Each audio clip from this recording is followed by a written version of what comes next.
Hello, everyone. Welcome on in and happy Monday. I hope everyone has had a camera. Sorry.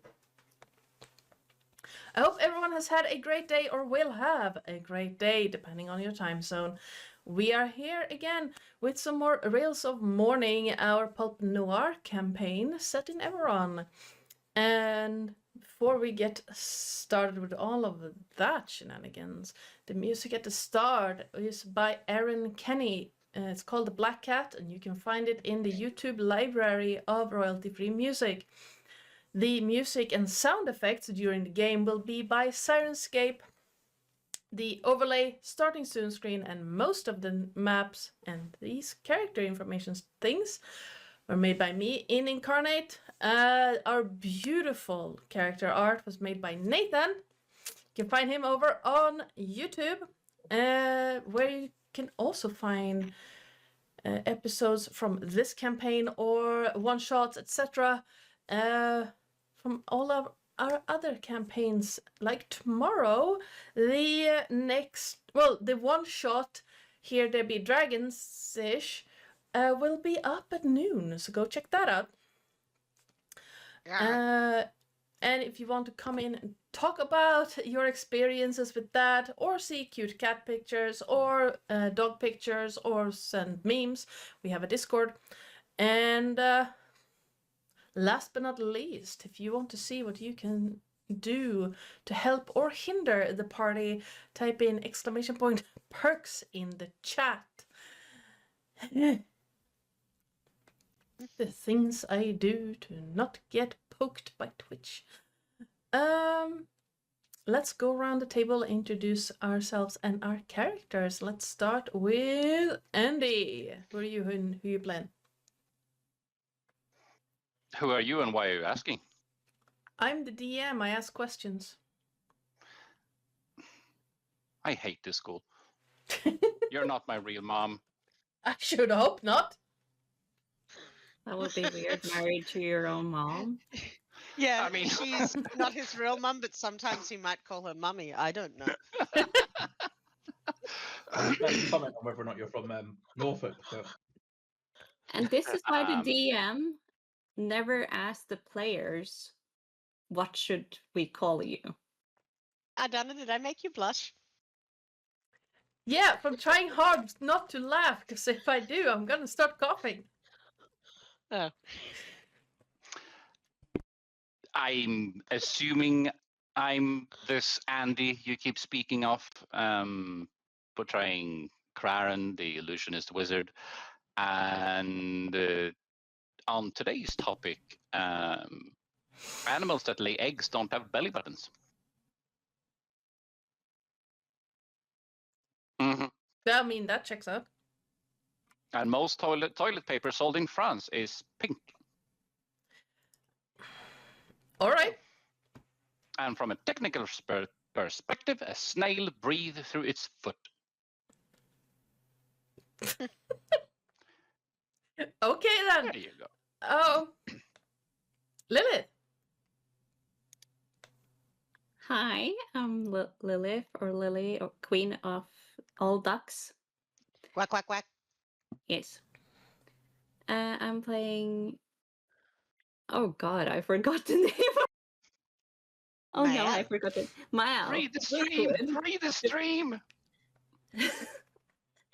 I'm playing Mael Bleakwood, the first perk of the party, blood hunter, lycanthrope. And did you know that ants don't have lungs? I did. They instead breathe through like they're spiracles. What is it called? Thingies. Thingies. They're thingies, yeah. And that is kind of disturbing to know. Mm-hmm. But that is one of those things with exoskeletons. Most things that do have exoskeletons do not have lungs. They breathe through their skeletons, through structures I don't remember the name of. But yes. Yeah, but now I Yes. feel even worse because I saw children plucking those off Yeah. as a child. Be a And I'm like, horrible, miserable death. yeah, I'm like, they ripped off their lungs. Oh, Yep, because children can be cruel. I don't like children. And that is why I threw bread into like ant hills and stuff because I felt bad for them. Oh. Please don't feed the ants. They will infest my house. It's fine, it was at school. Oh, that's fine then. Yes. Terris! Hello, I am Sir Terris, your friendly neighborhood ferret. And did you know the now extinct, potentially, thylacine was the only marsupial where males also had a pouch? Huh. It was not to carry their young. Oh. It was a genital pouch. To keep their enormous equipment in. All right Yes. then. That seems impractical. I mean, it's more practical than keeping it dangling in the breeze, I guess. More protected, Yes, perhaps. Had a backward-facing pouch for raising young, while males had a scrotal pouch to protect their testes. I mean, that makes sense. Psycole. Hi, I am Psycole, and today I am playing Remus Todorn, the Kalistar Barbarian Fighter, and I will continue my trend of not providing any weird and wonderful facts. You are the weird and wonderful fact. I know. A force of nature. Nathan. Hello, I'm Nathan. I play Romulus Daldorn, the Kalashar Hexblade Warlock Blood Hunter, and second book of the party. My fact, like last week, requires a little bit of assistance. So, can someone pick a number between 1 and 335? I don't know, 137. 137. Okie dokie. Bear with me a second. Page 137. It's here. Okay, pick a number between 1 and 4. Between 1 and 4. 3. Your eyebrows renew themselves every 64 days. That explains a lot. Yeah. Now you know. The constant I've also fight. done. Yeah. I've also grown my quarterly white hair that comes out from the middle of my forehead that's about an inch long this weekend. I'm not kidding. It's not there. And then I suddenly walk past the mirror and I've got this thing that's sticking out like a freaking rhino horn. See, he's a unicorn. I'm a battle rhino. Battle unicorn.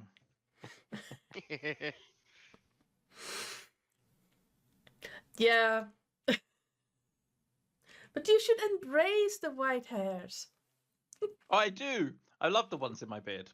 When it's just some random one that's sticking out your forehead like a freaking penis, it's a bit odd and it needs to come off.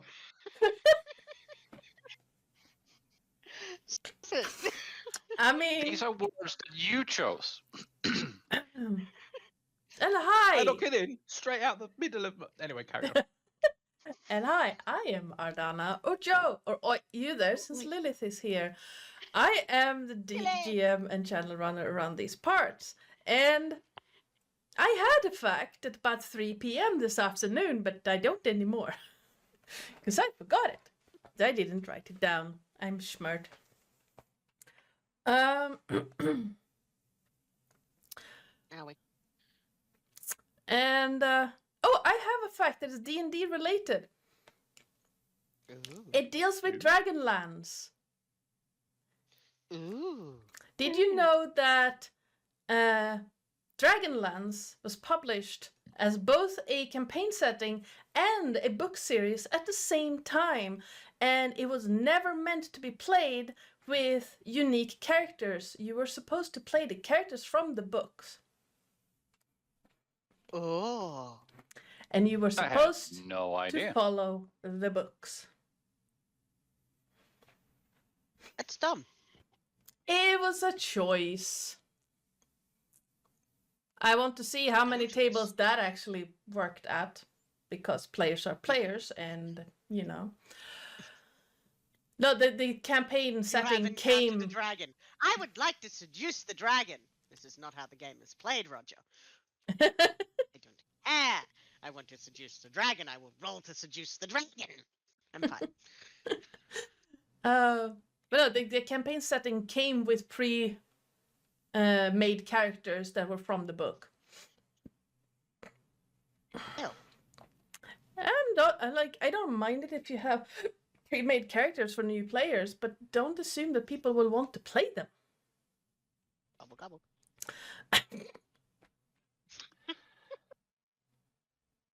All right. Stop. Anyone want to give us a recap of what happened last week? Not even a little bit. I love the person who usually doesn't just stuff his face with yogurt. Yep. Just looked like it's like. What? I have had too much ice cream and now I am insane. I am so sorry. Because sugar. Terris is a giggling mess. Who knew? Right.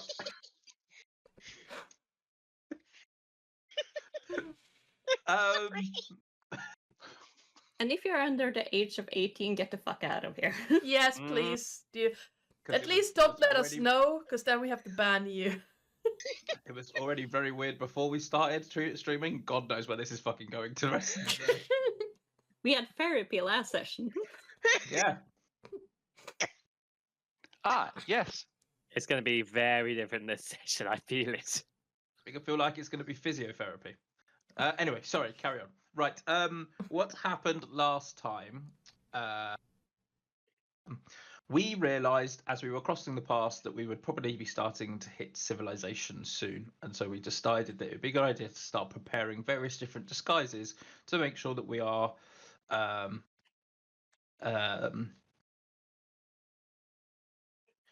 suitably recognizable. yes, thank you, suitably unrecognizable, given that about more than a third of the party are wanted in some way, shape or form. Oren decided to have an accident with the horse to get the pee that's needed to dye Romulus and Remus's hair. Oren introduced us to his new character, new name of Talon, and Mael Yes. did her usual flow-like disguise, I believe. As we travelled down the hillside, mountainside, we came across some harpies who basically wanted us to pay a toll to carry on, and we got past them by feeding them some wyvern meat and directing them towards the corpse and making sure that they were comfortable that a train will come through soon at some point and we will get on with what needs to happen. We camped on the way down, and then as we came to the bottom of the hill, we came across a farmhouse, and it was not at all creepy or weird whatsoever, despite the fact that there was a weird smell about the place. Although I did quite enjoy the chain sniffing, which was Flo sticking her head out going, something smells weird. Basically saying something to Romulus, who then mentally connected to Remus to also have a sniff, and given that he's not used his new senses, and everyone had a good sniff off.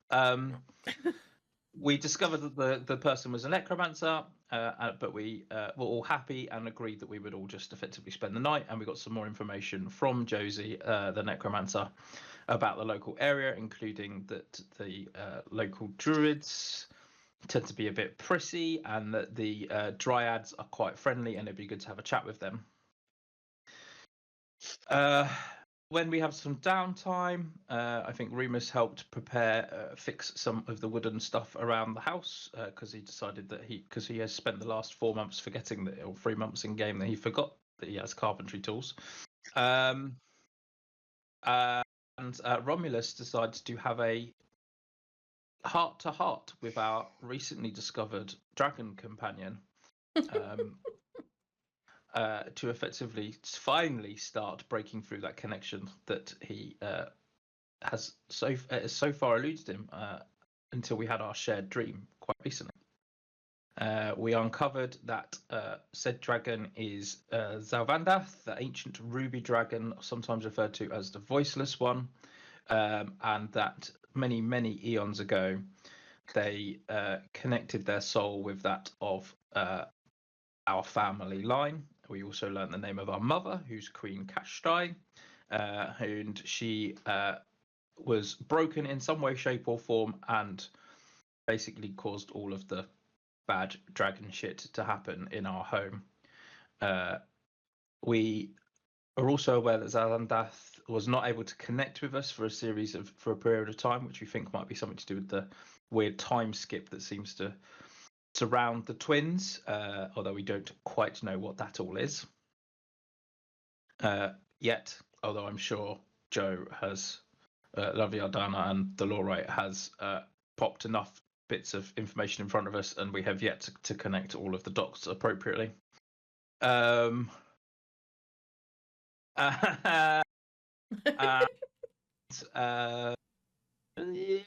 Yeah, we also found out about a night hag called Maggie who lives in the area and often trades with Josie. And then we head off towards into the woods to either find the druids or the dryads to have a chat with them about the train and passing the train through. What followed was a very large group therapy session around what constitutes murder, when is the right time to kill people, and various other things as well. The usual, very sensible moral quandaries any reasonable D&D party will stumble upon. Yes. Yes. I do believe that I mentioned that I watched a VOD from on YouTube previously where someone mentioned we are here for the vibes and the vibes are murder. And then and I had no idea that was exactly what's going to happen in the D&D session.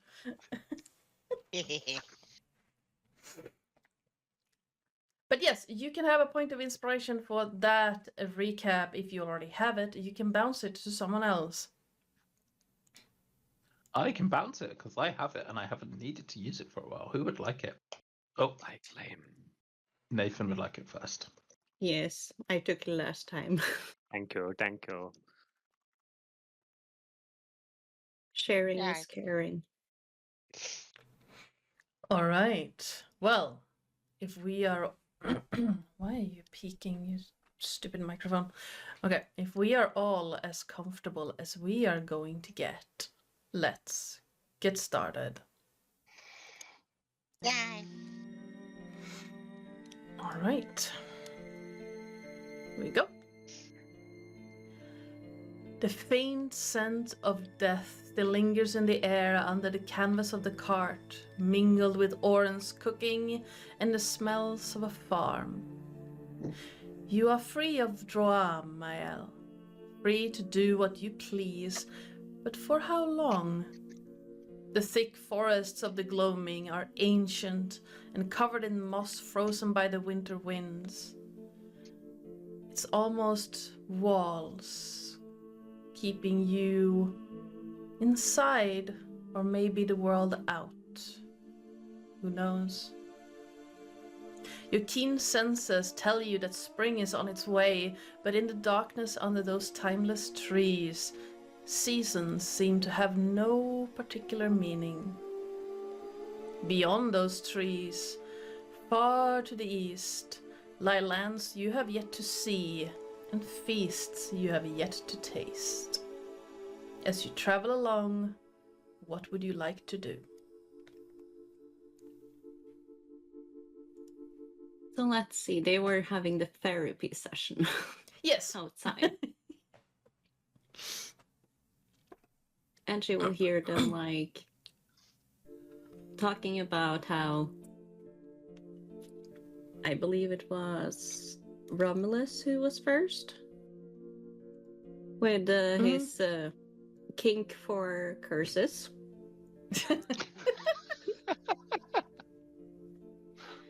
Yes. I mean, He just And bounces then- from one dom to another. Yes. And then it went to Remus being like, yeah, what the hell were you Would pay good thinking money to getting to see bitten? that.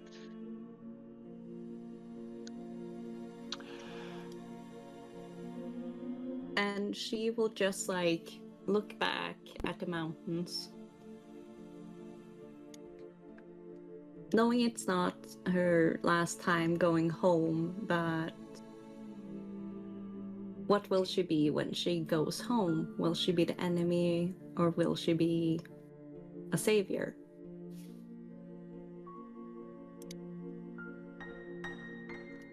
She's trying to like connect the dots on who she has where. She knows that Durin wants to protect Draham. What matter the case, he will protect the hags if a war breaks out. He knows she knows that Yaffe want the witches gone and will fight alongside her if she so pleases to start a war. She also knows that she has the dark pack Yeah. on her side if she starts one. So she's torn between her two mentors. And she is very confused about what to do.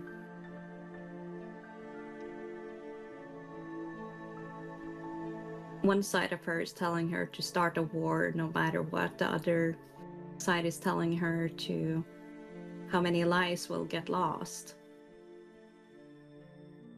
and at what cost.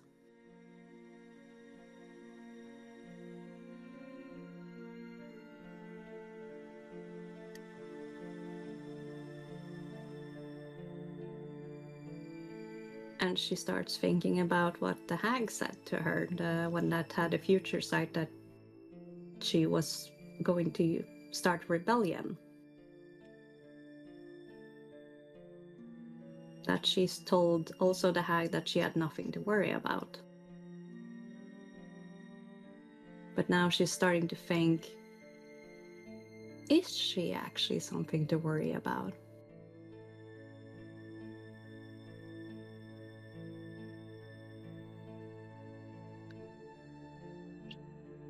So yeah, she's just in the car trying to think, wishing Akiris was there to have a word in because he was also her mentor.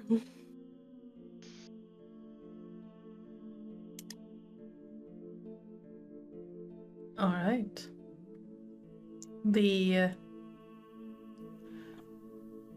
path is a bit gnarly. It seems to be traveled primarily by people on foot.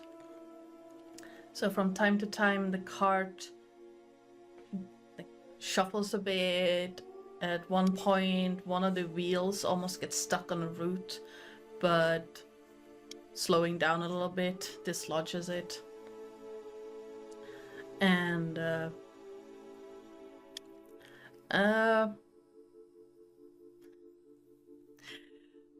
how did it go with the swap of therapy, people? Eh, What? I feel you're vaguely judging. I'm not judging anything. You're hella judging. A little bit. a little Uh-huh. bit judgmental there. I feel judged. Hmm. I'm the DM, it's my job to judge. Do you want us to divide? If you're not nice, we're bringing the group therapy session to you. All right. Oh, no. I can play nice.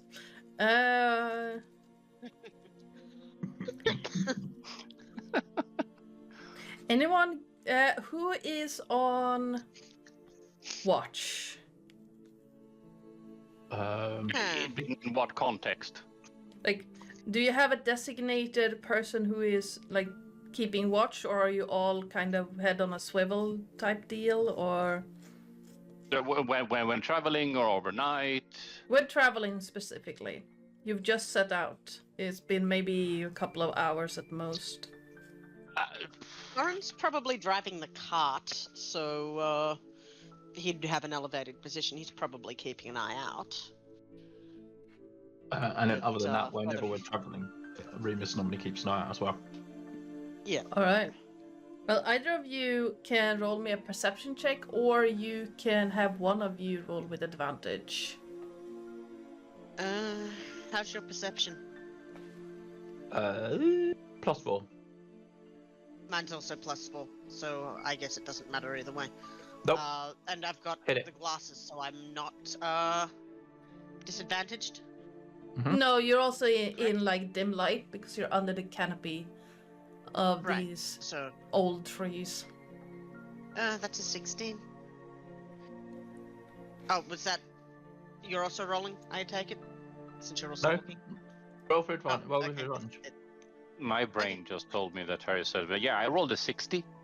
6-0." I was like, yeah, that's No. kind of amazing. Yeah, that was a 16. I rolled a natural 5, the second one, because I cannot roll for shit today. All right. With a 16, you do see the large trees all around you, a mixture of various evergreens and also ancient oak trees. They seem to stretch and then vanish into shadow, not too far from where you're traveling. The shadows are long and deep here, and a boon for your extra sensitive eyes, but also making it very difficult to spot anything. You barely manage to spot that you are being observed, and you have been for some time. You catch the barest hint of movement out of the corner of your eye, and for a brief moment, it seems like just a tree moving as some animal passed. But then you realize it's not a tree. It has a vague humanoid shape. Well, there's no point skulking about. You should probably come out and show yourself. You say this out loud, and the shape disappears behind one of the large trees. Little shy, are we?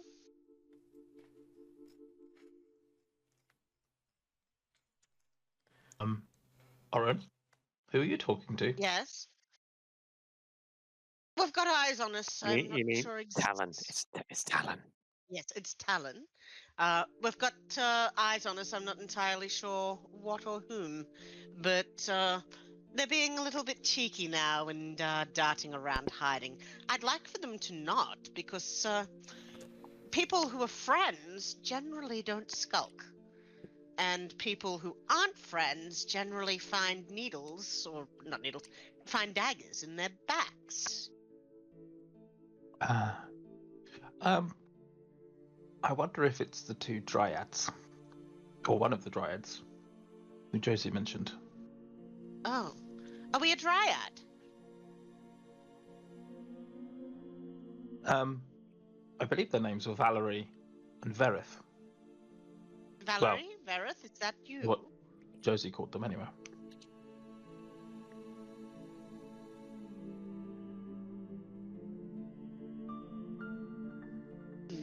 What's the highest passive perception in your group?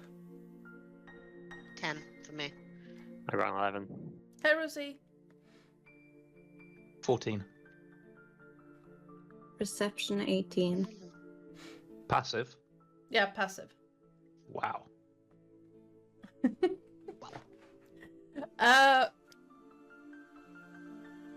Mael, you notice first. a humanoid shape appearing not too far away ahead of the cart that seems to just slightly step out onto the trail. Not really giving you a sense of being hostile, just there to block the path.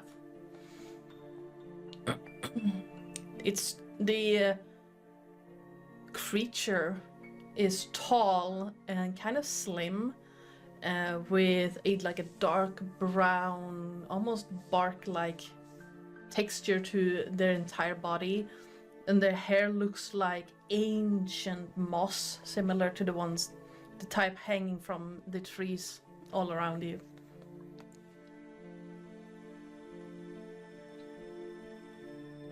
Don't worry, it's just a dryad.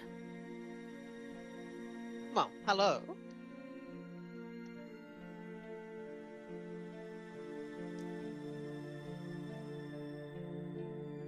Do you see them opening their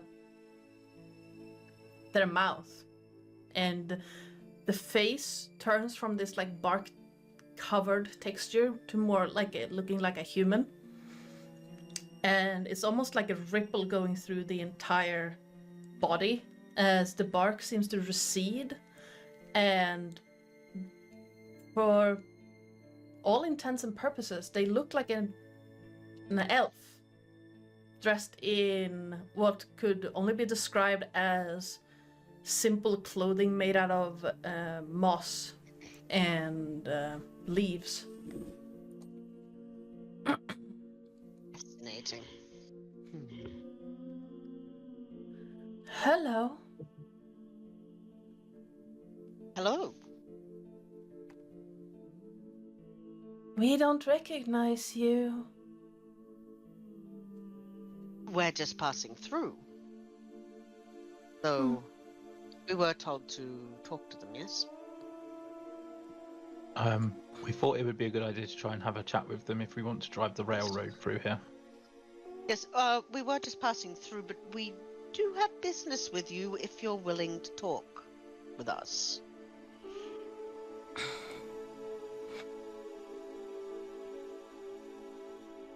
We can talk. Not Excellent. here. Okay. Too cramped. Too many trees, perhaps? No. Too little space for you to move. Oh, I see. Very well. Lead on. You hear Neil, do not water any of the trees, please. hearing his name, Neil looks up at you and you can see he tilts his head, I'm a dog and I don't understand. He'll just reach down and give him a pat on the head. Just no wee-wees. The dryad turns and seems to almost vanish into the nearest tree and appear maybe 60 feet ahead next to another one. That's a neat trick. And turns around to look at you and raises a hand to wave you closer. We start I following. suppose we should follow, huh? And Oh, let's go. she will continue to do this until you reach what looks like not really a clearing, more of a pond area. The canopies are just as thick above it, but it looks like they have grown to cover the area more, to create this almost like cathedral shape instead of taking up the space themselves.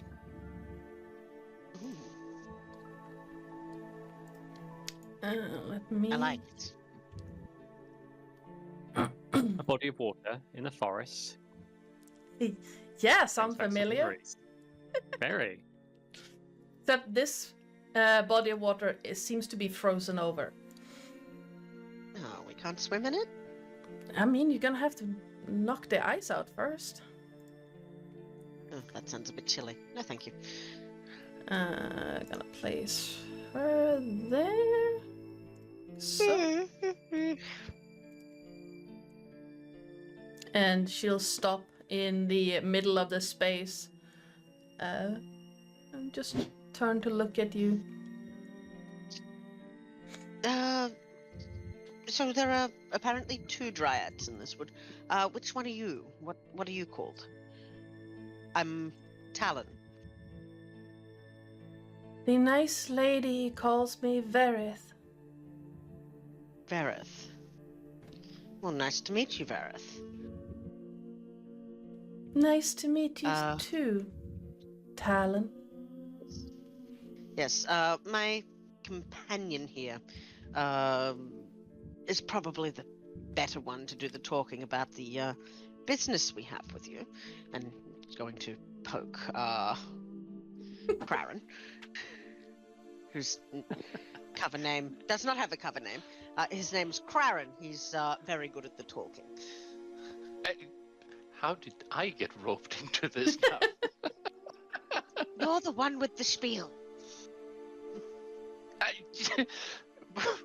But true as that may be, yes, we're on a we're on a journey of sorts, where we're on a journey to connect people with other people, by means of what is known as railroad. Think of it as a big wagon bringing people from point A to point B, in a haste and the pacing kind of deal. And coincidentally, between here and there, it may pass by near your area, which might bring goods and services and people in your general area of this world. And this might prove to you to be a special thing, given the seclusion of this general area. So, how to phrase things? Would it awfully disturb you if transport were made in the general proximity of your area? And if there would be any questions or hindrances, is there anything we can do to help? I cannot make these decisions myself. Would this railroad of yours harm the trees? From a technical point of view, the short answer is minimally. It will be traveling normally on poles far above the ground to not have to disturb, the general vicinity of things, forests, swamps, things of the sort. The idea is to transport things in a hasty way from point A to point B without having to disturb the surrounding in a too much of a meaningful way. There will of course be a place here and there where poles the poles needs to rest on something. They will not fly in that sense, even though I think we could make a call back home to see if that's the thing we can do. How about if I phrase it like this? Traditionally, yes, it will be landing on the ground, so the the foundations of which the poles are mounted, yes, they are normally on the ground. But as you raise this question, it occurs to me that no one has asked this question to us before. I will actually have to check with headquarters to see if we can accommodate this. And I'm not going to say we can, but I'm going to see if this is an opportunity. Poles. Interesting. Allow me something. And she's gonna turn around, and you look up on the cliff shelf near the other side of the pond. Do any of you speak Sylvan? I think I do because I'm a sager. Yes, I do. Karen does. Okay, so Mael and Craren, as she turns around, you hear her call out, Mother Oak, we need your counsel. And you hear a rustling from this oak on the other side. And some of the branches seem to move. And then I'm going to assume you point somewhere because it's we see wrong around us, layer obviously. there. There you go. This oak. I'm fine with pinging. That's fine. It's out of Yeah. sight, but yeah. Hi, Skogs. No, I was pinging on the wrong layer. It doesn't help you if I ping on the GM layer. You yeah, pinged secrets. you see the branches rustle slightly, and then this oak tree right next to where Mael is standing does the same, and this large, gnarled, ageless looking, not ageless, don't want to use ancient again, but that doesn't, like, withered was the word I'm looking for. Weathered. Withered and weathered looking dryad steps out of the oak towards you. Right next to where Mael is standing. You seek my counsel? And you see Verith just move a limb towards you, Craren. And the older of the dryads look towards you. How can I help you, sapling? Sapling. You haven't been complaining about saplings before.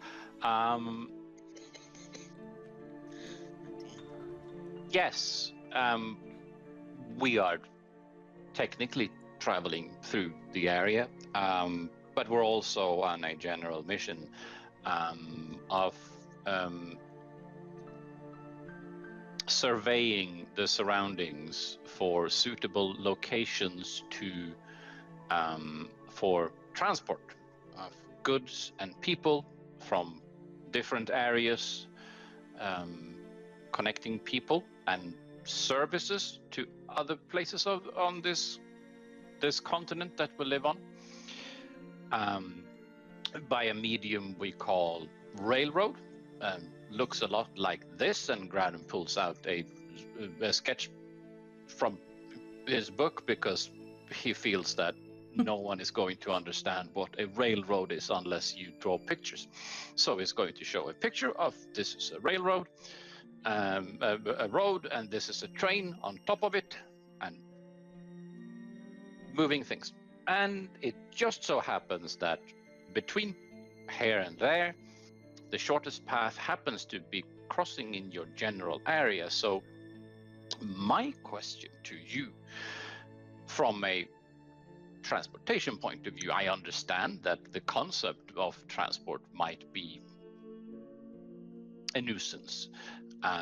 Yes, I understand this, but it might also come with some benefits.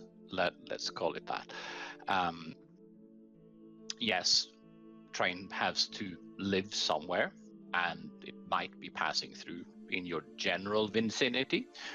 But it might also come with things like goods and people and other things. You might be catching dryads from other places. You might be catching up with saplings you have met centuries ago. The possibilities are quite literally endless. Not necessarily as fleeting as it might first seem. Transport from point A to point B, what do you care? But what you do care about is your influence of dictating where things are. So where do you need more things? What do you need, and how can we make sure that this railroad brings it to you? Roll me a persuasion check. Sure. I Do have enjoy no that idea. we've got a non-charisma character doing this. Yeah, it's more of a, I'm just word shitting things right now because I hadn't got a spiel prepared, so I'm just spewing words out of my cake hole. She moves closer to you, Cran, and you can see with each step the bark that makes up her skin seems to shift slightly in different shades of brown and green. You can see the tiny little moss just growing in various areas. And as she comes closer, she tries to look you straight in the eyes for a moment, and then, can you promise that our trees remain unharmed if we give you a path to build on? If you provide us with a path that enables us not to disturb any trees, I will guarantee you that no tree around your chosen path will be touched or interrupted in any way, sense, shape, or form.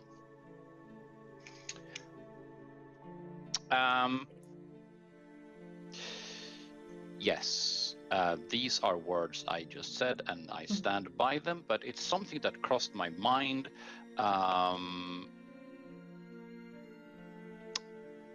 Hang on a second, I have to ask DM something for lore reasons. Sure.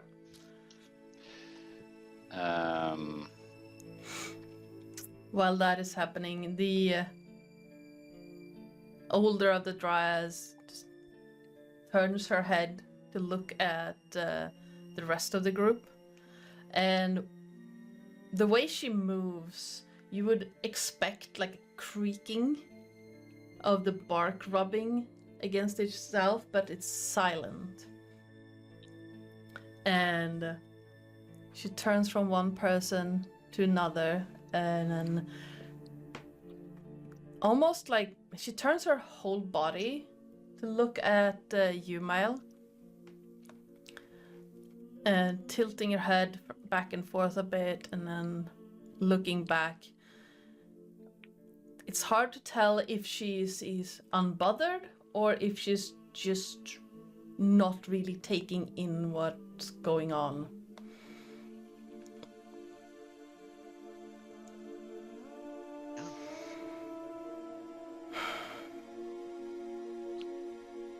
Cat, let me type. Said the dryad. Said the Dryad. Hi, I know you're adorable.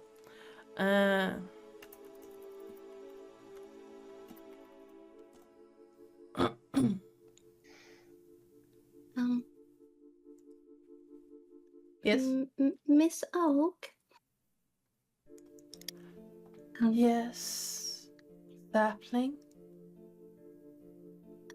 We will try our best to not harm the forest. It's a lovely forest you have.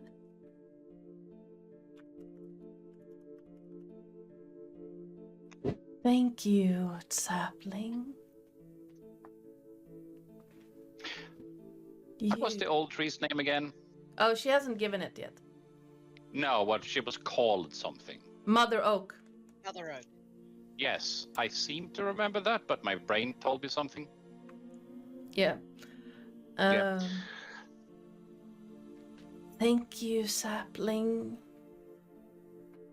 Though I have been around long enough to know the promises of the eager might not be matched by the intentions of the greedy. Mother, if I may call you so, now, I'm making a promise of old, as you're well aware of my lineage. She takes a step closer to you, Cryon, and reaches out like a slow arm towards you. You can see like she's intending to grab hold of your shoulder, like her whole slow movement. It's up to you if you want to dodge it or let her. No, but Crown is holding out a hand. Just, hi, this is what I have to offer. Alright, seeing that she's gonna change direction and take your hand and look closer,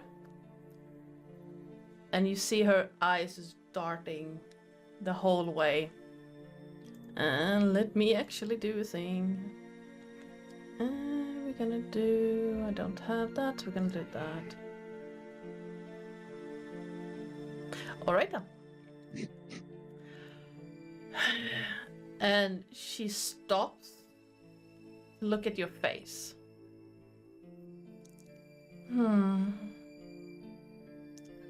I was an acorn when we heard whispers. I'm glad those whispers were proven not entirely true.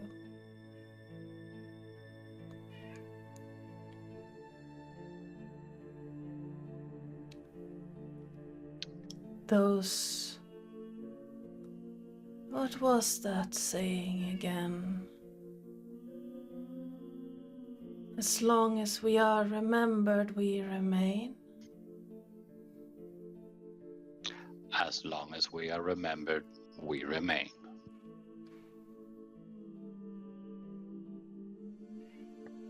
I will take your word.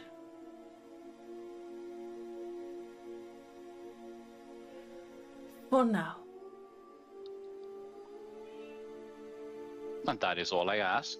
I'm not asking for a decision of right here, right now. This is a consideration. This is a proposition.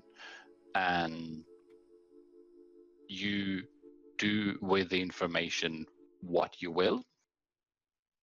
I will, should you wish to ask further questions, leave you this business card. If we are not around for you to ask questions, you can always reach out for more information. I appreciate the gesture, young one, but I cannot read. Not your words and letters, at least. Which is why this magic calling, the business card, is written, because I understand you speak. And I'm going to assume you read Sylvan. I do not... Reading the winds, yes. The movements of birds across the sky. The shifting of the grasses. I do not read letters or symbols or runes. Oh, interesting. But You have to teach me this at some point. I'm quite intrigued with communication. I will gladly teach anyone to read the forest like we do. Oh, by all means. But should I need to find you again, we will find a way. Naturally. The forests are old and reach far. Yes, let's say we've crossed paths before. I imagine. Yes. Our patch of land here is in its infancy compared to the forests of Zendrik and the lush gardens of Arenal. I understand you've been in my home country. In a way. But it takes effort. And it takes more effort with each passing decade. I think that is what you Fascinating. call it. I mean, in a manner of speaking, yes. Is this all in Sylvan? No, she is speaking common. Well, she's gonna match what Cryan started speaking in. I'm going to assume, to not alienate the other people, Cryan started speaking in common. Yeah. Her common is a little bit stilted and a bit accented, but it's understandable. Excellent. I just wanted to know how many notes Oren was taking. That's all.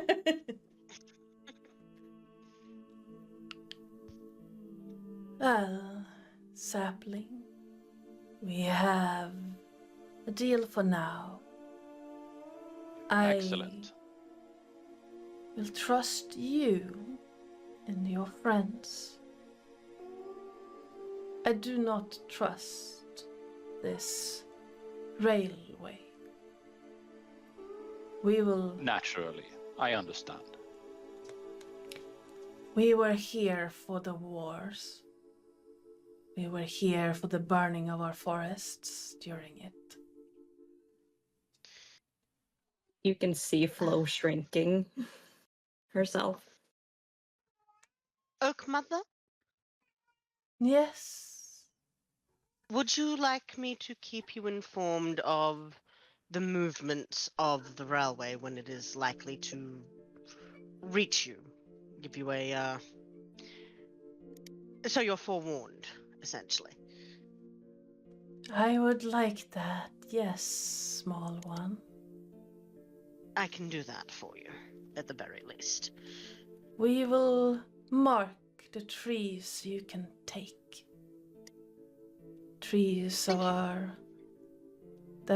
not host my children. Do you have many children here?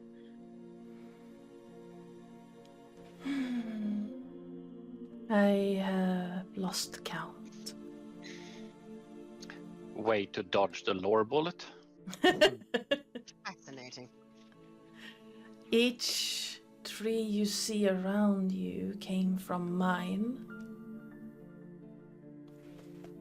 Hmm. Each.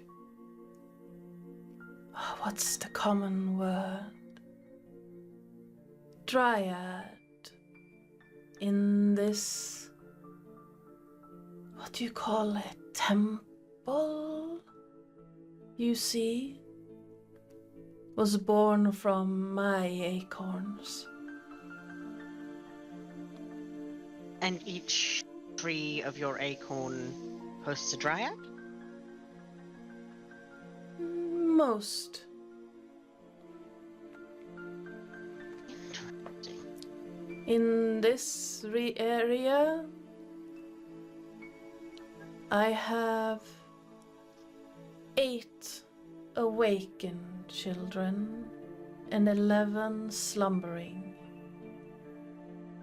Oh. Some. Hmm? You're so prolific. I am very old. Yes.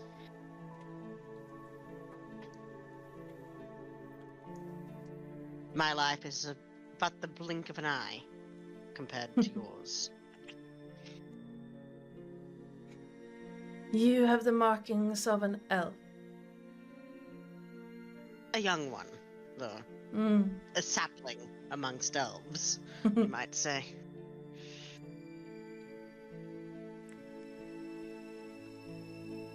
That doesn't mean he doesn't possess talents of his own merit. On the other hand, Oh, I have a lot to learn. I meant not to discredit the young ones. The young ones have talents I do not.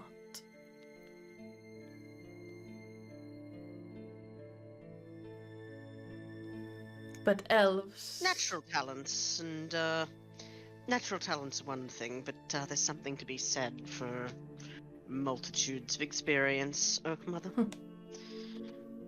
True. You've forgotten more than I know. Possibly.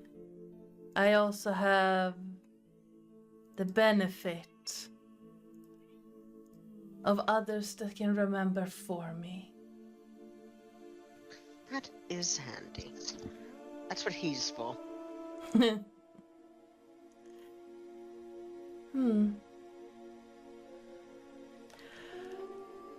I will ask my children to mark the trees that you can take.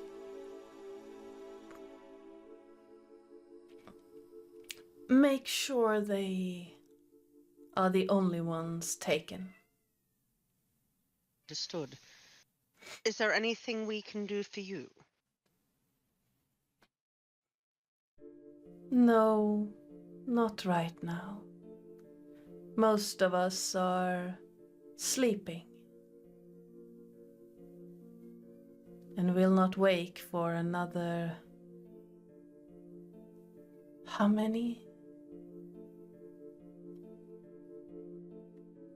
Half a moon cycle? I see. plural time. Yes. Most of us don't like the frost on the ground and the chill in the air.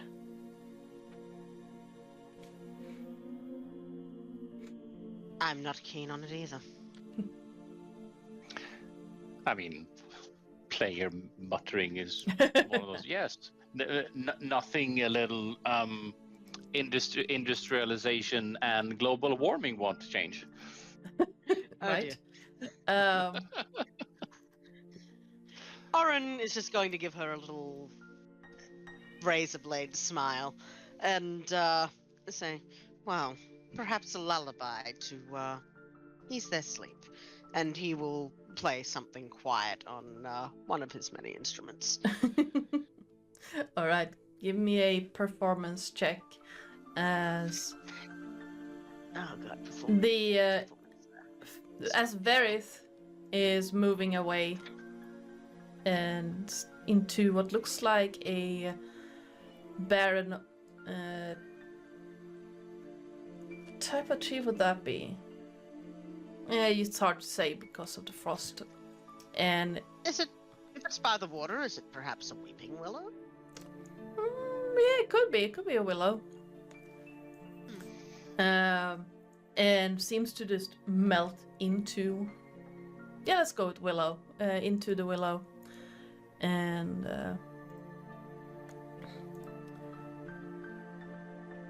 the oak mothers looks at you, and for the first time you can see a smile. A genuinely warm smile that seems to shift the moss around her face, and that is very pleasant. Thank you. You may call me Breezes or Oak Breezes? Mother. That is your choice. Thank you. Was that breezes? Yeah, I typed it out for you. Breezes. Ah, breezes. Well, thank you, Right. breezes. Now, yes, I think I shall go back to my slumber. It's not yet time well. to wake. Sleep well, and I wish you pleasant rains and warm sun when you wake. Yes, Rebus? A quick question, Oak Mother Lady thing. Yes. Does your agreement also extend to the druids of this area?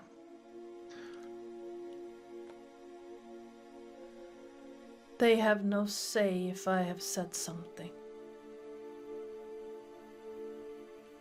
I just wanted to confirm. They think they do. But, well,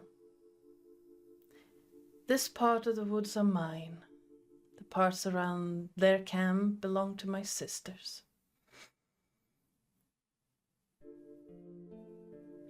And your parts of the wood extends all the way from here to the lake edge? My part is the southern parts of the woods. Excellent. They might try to convince you otherwise, those seedlings barely out of the ground. But if my sisters come knocking to disturb our agreement, I will tell them. They have their lands, I have mine. Excellent. And ever so sorry to keep you from your slumber, but one final question. As part of the railroad, there are normally stops along the way. Yes. Would you like a stop to be present near your lands, or would you prefer it to be further away so that they are only disturbed by the rail overhead? If possible, keep these stops further east Excellent. and far Noted. away from this place. Understood. We can make this happen. I just thought I should check, gentlemen, because that lovely lady from before crossroads lady was quite happy to have something placed near where she was hiding away, but not everyone will do. The lady Yes. of... Some... Hmm. Yes, the Lady of the Crosswords. Yes, some would prefer quite the opposite, like Paris's here. The lady of crossroads like her travelers. She certainly Whereas- liked us. Whereas someone like you would probably would prefer people to admire the forest from a distance. You are very observant, yes. Not at all. I ain't got a clue what Crow's been talking about half the time. And still, this gentleman manages to make sense most of the time, which is quite impressive.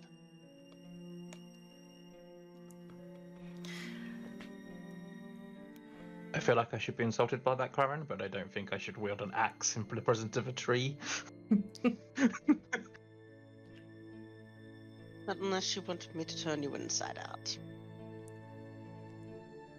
Wield an axe as much as you please, just don't land it in one of my children. I feel like you've missed a point there. You could have said one of my trees and it would have been very rhyming. Displeased. Apologies. Yes, of course.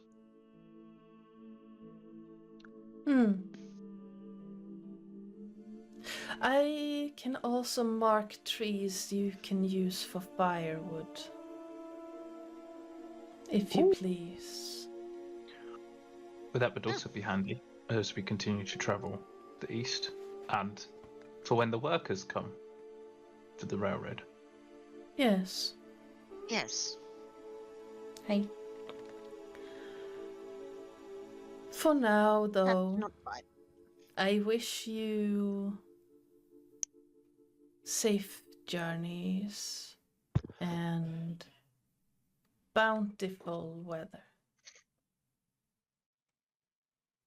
She turns around and again looks at Mael and says, "You are fascinating." After she shrunk down, she basically blocked everything out after the war was called out again. Mhm. So it's basically like you can't see any expression on her face. Now you have this large towering tree woman just, Fascinating. I want to keep it as a specimen.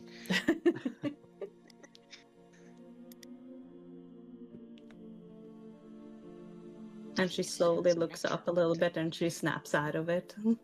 Yeah. I'm sorry,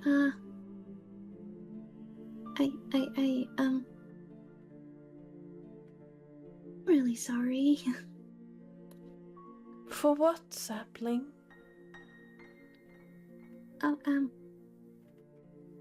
I know the war took more than just like in tropes and others. Small one, do not apologize for things you had no part in. I might not have had part in it, but I still saw what they did. Yes.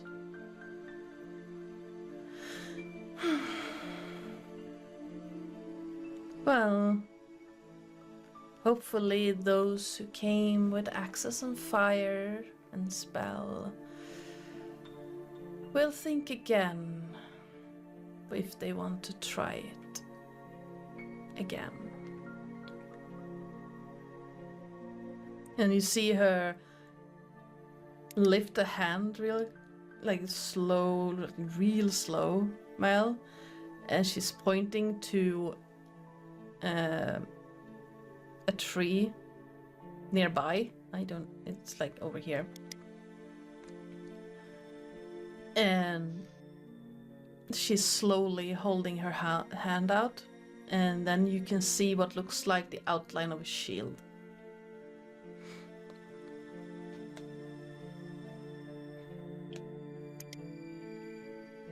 Oh, she will, like, very slowly walk up to her.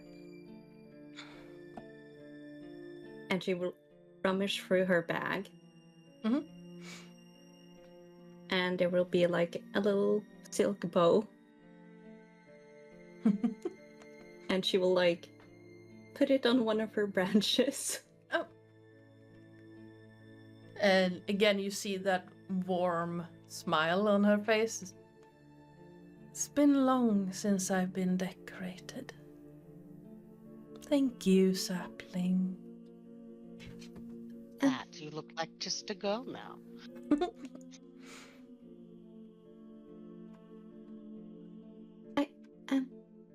I promise I will. If anything happens like that again, I promise to try and protect the woods. It's very lovely here. It is, isn't it? It's very peaceful.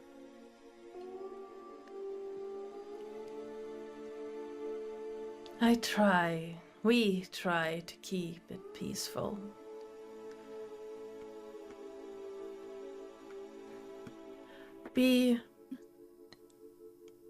As you travel, and this time she looks from Mael and then back to the rest of you. Be wary. There are many traps in the woods.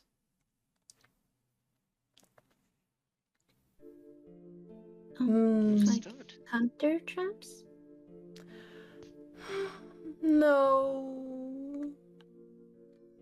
I meant where the earth has cracked, or where land has withered away, where monoliths to metal have fallen. And Maggie.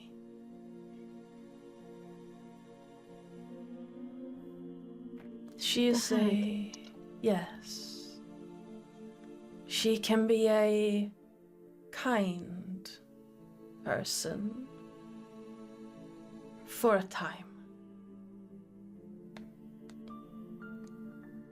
Do you think we need to talk to Maggie about the railroad as well? I think you need...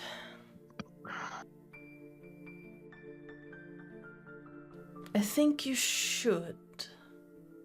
If only to know what she's like. So you can warn those who come after you.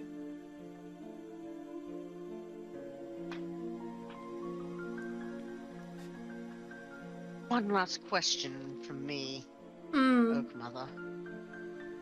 Is Maggie friend to your people? She has not harmed a dryad, if that is what you're asking. She's not harmed them, but is she friend to you? If for some reason she had to disappear, would that put us at odds with you?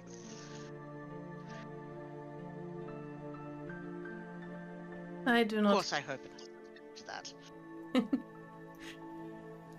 I do not care one way or another if Maggie is here or not.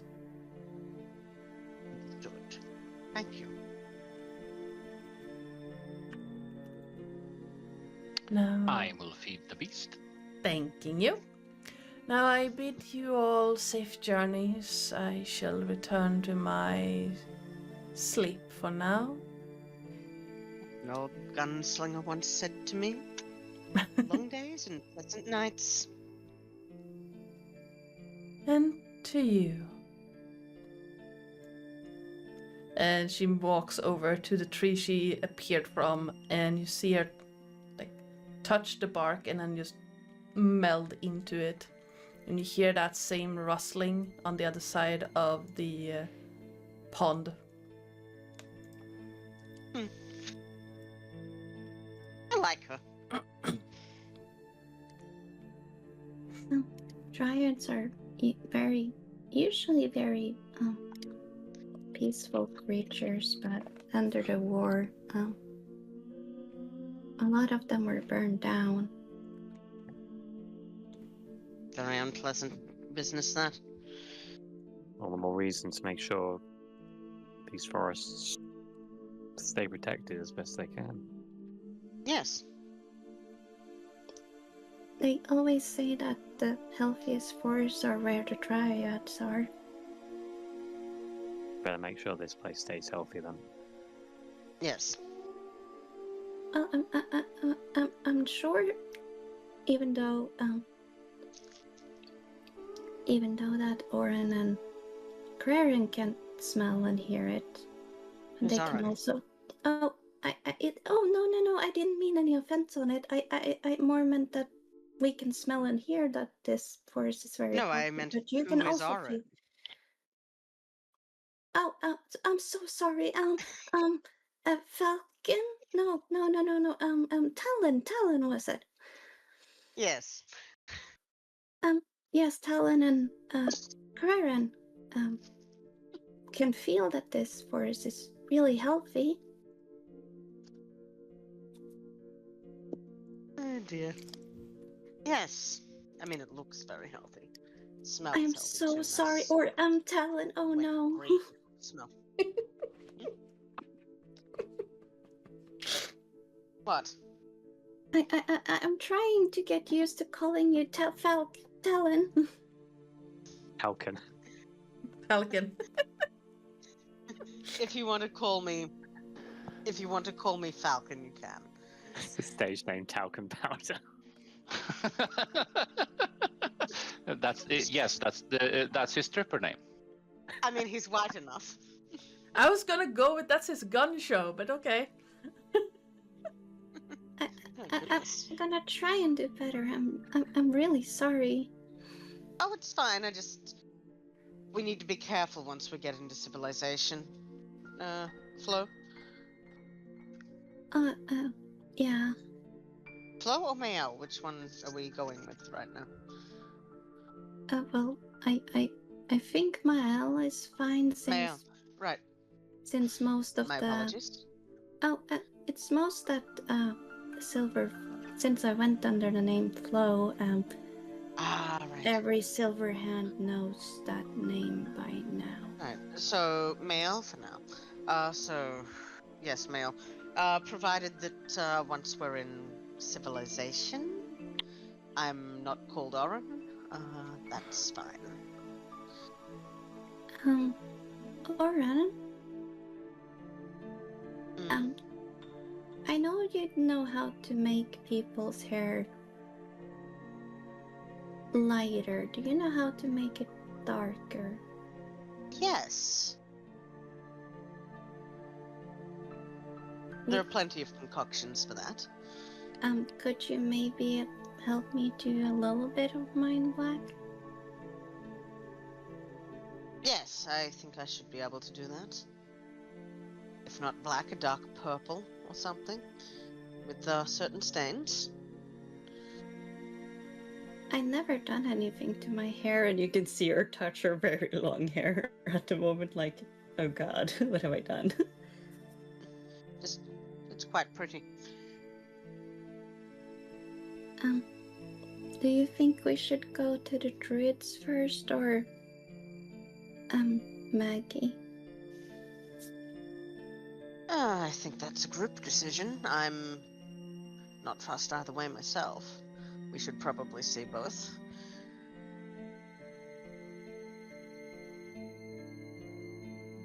What do the wolf and cat boy think?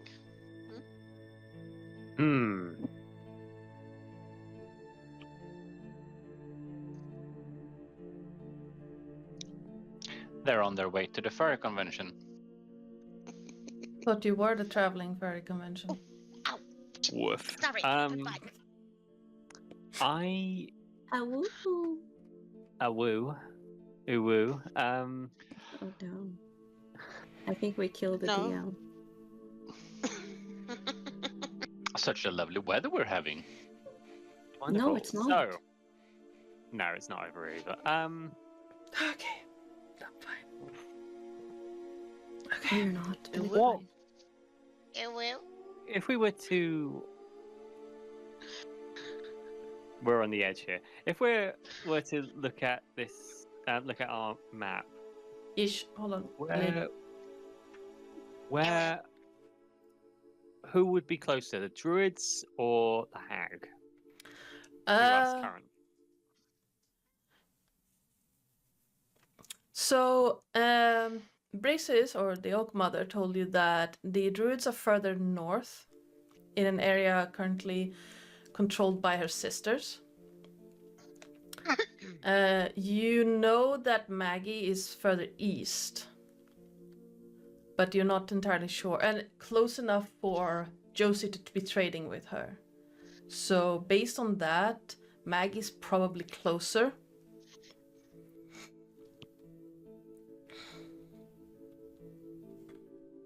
Okay. With that in mind, perhaps our best protocol is to see Maggie first, then head up to the druids, and then from there we can exit the woods and pick up a road to our next destination.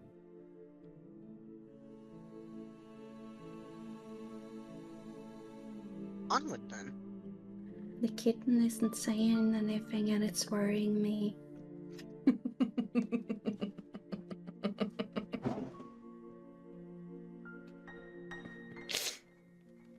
no. Does anyone have a laser pointer?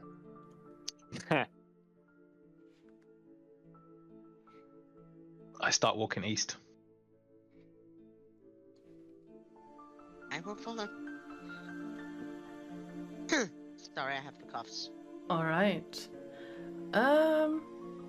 Anyone roll me a d10?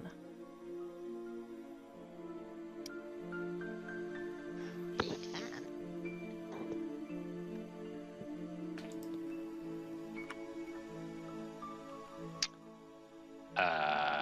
Not everyone at once, I guess. Yeah. I was gonna say.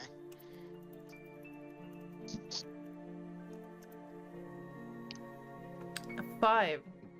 All right. You travel along the path. It snakes up and down. Clearly, a path usually traveled by game or by the dryads, if they use the path at all. It is almost disorientating at times how it seems to just loop up and then almost come back on itself before continuing east. You see several smaller trails branching off from time to time, and you still have not found any traces of Maggie's abode.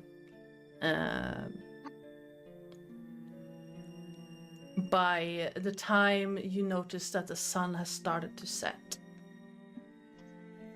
Granted, it's still being late winter. The sun sets rather early, about 5:30 p.m. ish.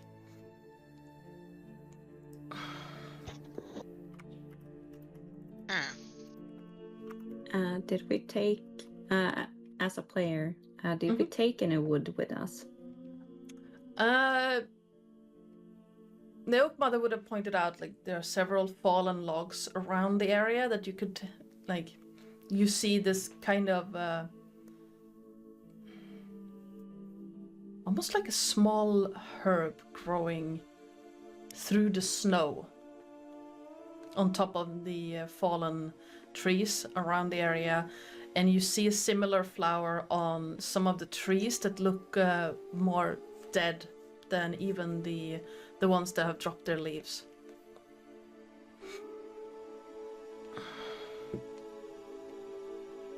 Yeah, Mile would have like asked Remus to help her like get some logs on, so they didn't take from the trees they're not supposed to. Very fair.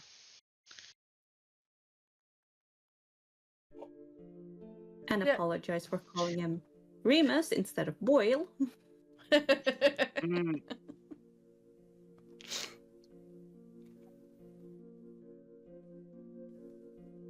That's okay, Mael. It's all gonna take a little bit of getting used to. It's so confusing when everyone changes name. Only Craren is the one that has. Oh no. Let's be truthful here, Mael. You got Romulus and I confused even when we had our original names. Well, it's not my fault that your parents. I think it's your parents that gave you your name. I'm not sure. I never asked you.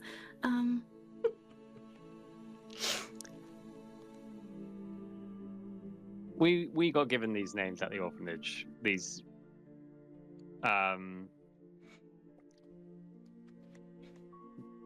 we don't really know what we were called. Well, I think we know one of our names. We don't know which. yes. Yeah, and I can't remember what that was because it was a while ago.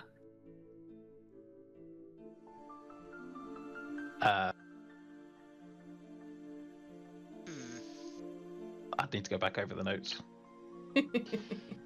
One of our names was insert name here. I mean, a name isn't everything. It's the person that you connect with it. Just True. like home. And you can see her like shrink a little again. How are you Well, holding? Oh, I'm okay, I guess. I know. I Yeah, haven't quite a been connection. that. I haven't been that much outside of Droam.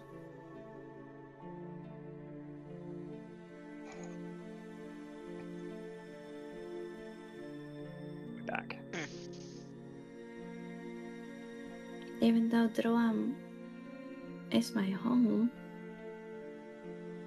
And she looks back at the mountains.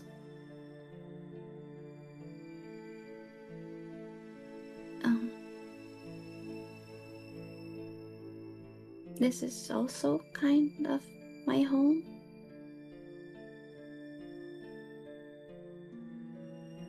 That's a good answer. I think home is where you make it. It's what you make it. I mean, with the people you're with, and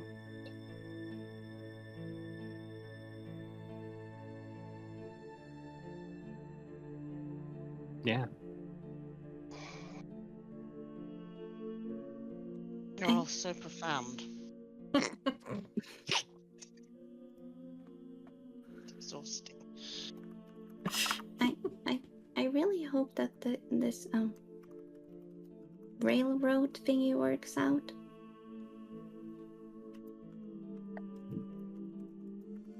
Though I haven't completely wrapped my head around it. Think of it as just a quicker way from getting from one place to another place instead of taking a cart or walking everywhere. Oh, I know it's some kind of transport. Are you thinking as to like why? Or Well, I kind of understand why, and she looks at everyone. Like it's safer and it takes less time. Yes. I just hope it's for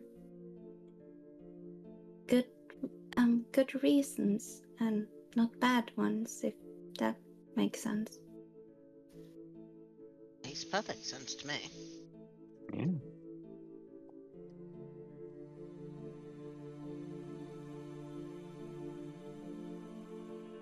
I'd very much like for it to be for good reasons.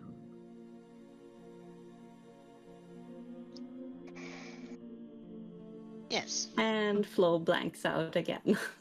Aw. Oh, Flutter. All right. The woods turn even darker as the sun sets, and it's becoming increasingly dangerous to move around. The area doesn't really provide a huge amount of spaces to set up a big campsite, but there is enough space from time to time where you can stop the cart, that it's not standing in the middle of the trail, and you can make camp very close to it, should you wish.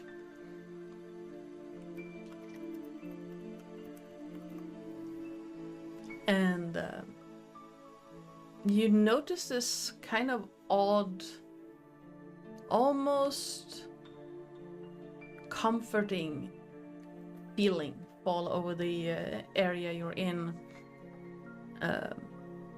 Not like you're being protected per se, but for a long time for the first time in a long time,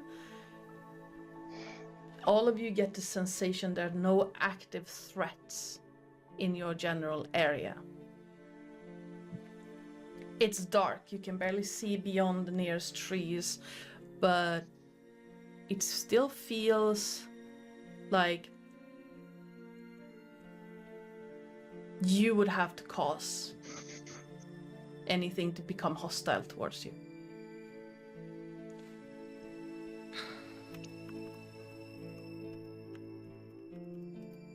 Well then. It's an odd level of serenity that I'm not prepared for.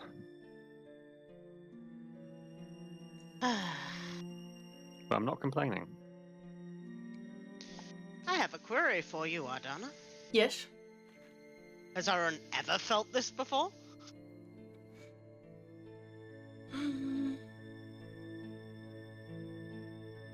That's not for me to decide. I don't think he has, so I think he's feeling a little antsy because he doesn't know what this is. Does Monsieur Oran verbalize this? Or is it just this is a weird feeling and I don't know how to even describe it kind of moment? I think he's vaguely, prowling the perimeter of the camp like a caged cat. Oran, come here. Sit down. What? Why? What's up your behind?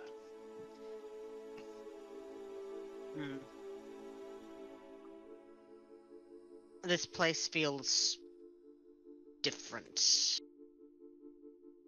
Uh-huh. I'm not sure I like it. I'm not sure what it is.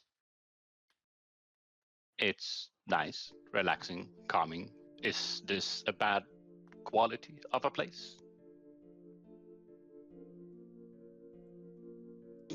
No, it's very pretty, I suppose. Does it have to be more than this? I'm not sure what to do with myself, Craren.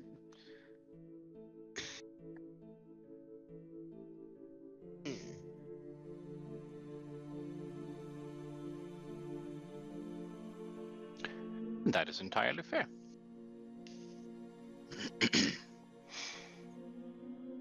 It doesn't feel Yes. like there's a knife about to be shoved in, shoved between my shoulder blades, or an There's impromptu poisoning, or a large creature ready to launch itself at my face, and I'm not sure what to do about that. and I can see how that can be a change of pace. but there's verbiage that you might want to ponder. It's a very simple word, and you've heard it before, but currently you're experiencing it. It's called serenity.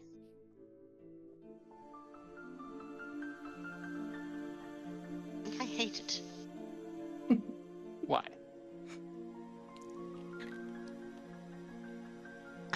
Do you need me to poke you with a dagger? I mean, no. I like my blood being on the inside of me. Thank you.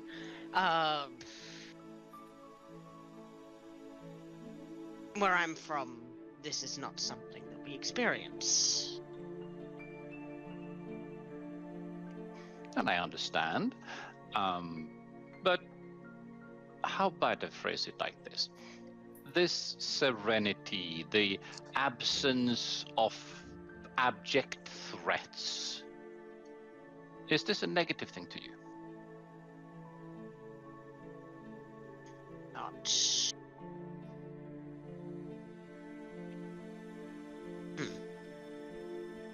Well, clearly it's not going to kill me.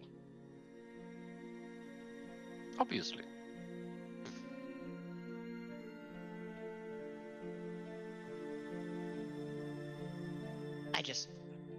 I suppose I almost feel like a second left shoe right now.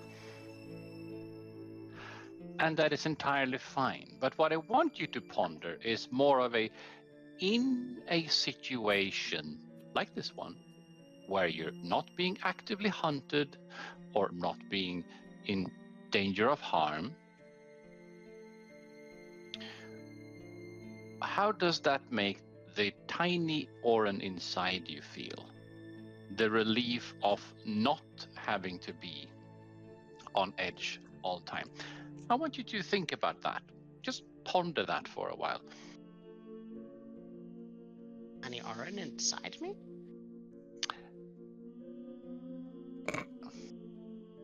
The inner you, the person you are that you do not necessarily show, if that makes sense. Oh, that's just me. Yes.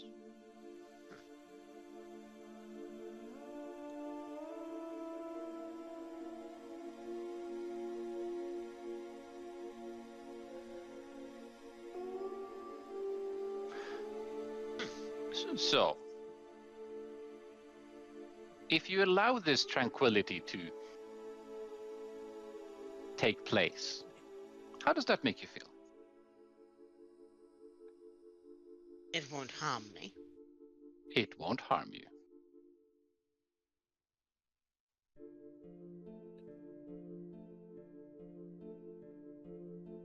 I suppose it's fine then. Yes, and you can have a snack while you're doing it. Do you like snacks? Yes. Snacks are good. Fine. Snacks are something you understand. Have a snack. Have a snack while contemplating tranquility.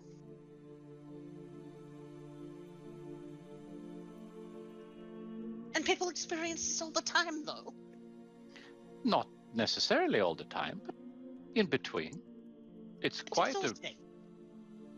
a relaxing thing not having to be on edge.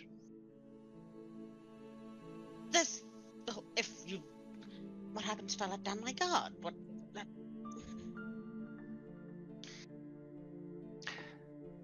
That's the beauty of thing. There is no negative consequence to it. It allows you to recharge your batteries. It allows you to keep focus in situations where you need it. But we're not supposed to let down our guard. It's not the damn thing. In this situation where nothing is harming you, why would you be on guard? In case something were to try and harm us, obviously. Something's always trying to harm me. Has something tried to harm you since we got here? Ooh.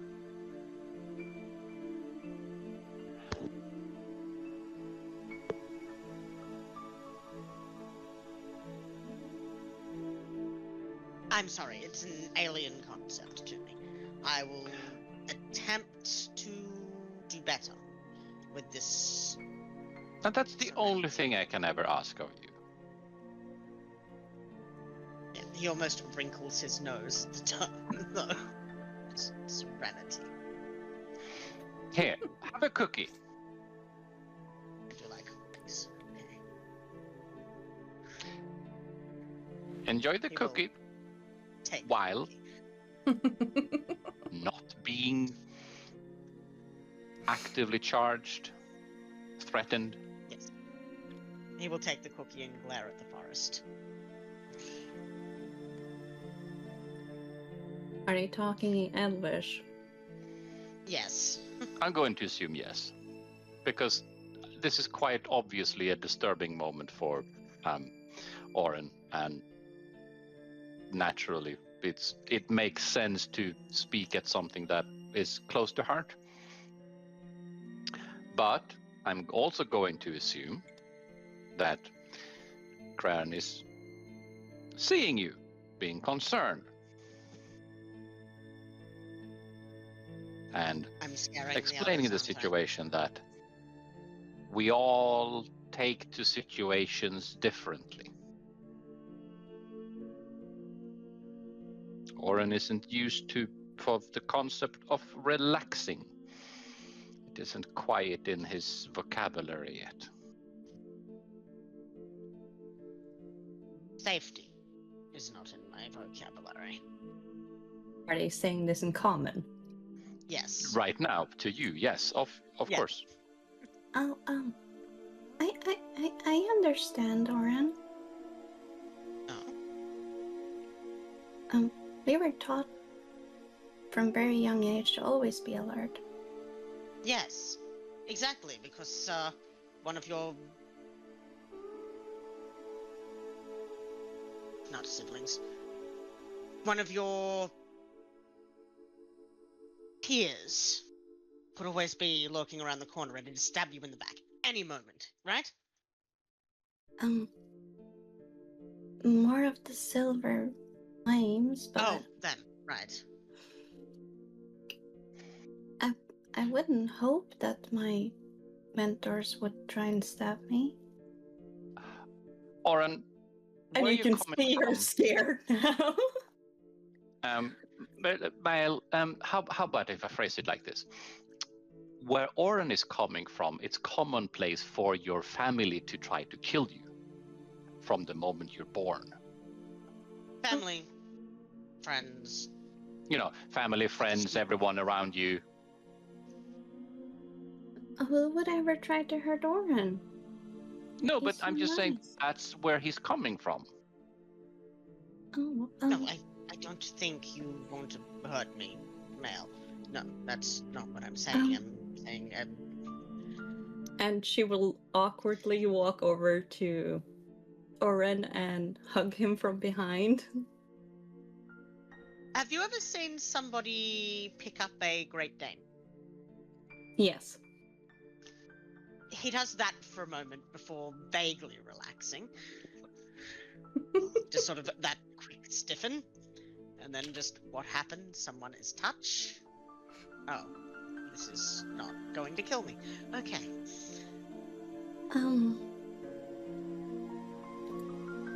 She is very awkwardly in Oren's hands right now.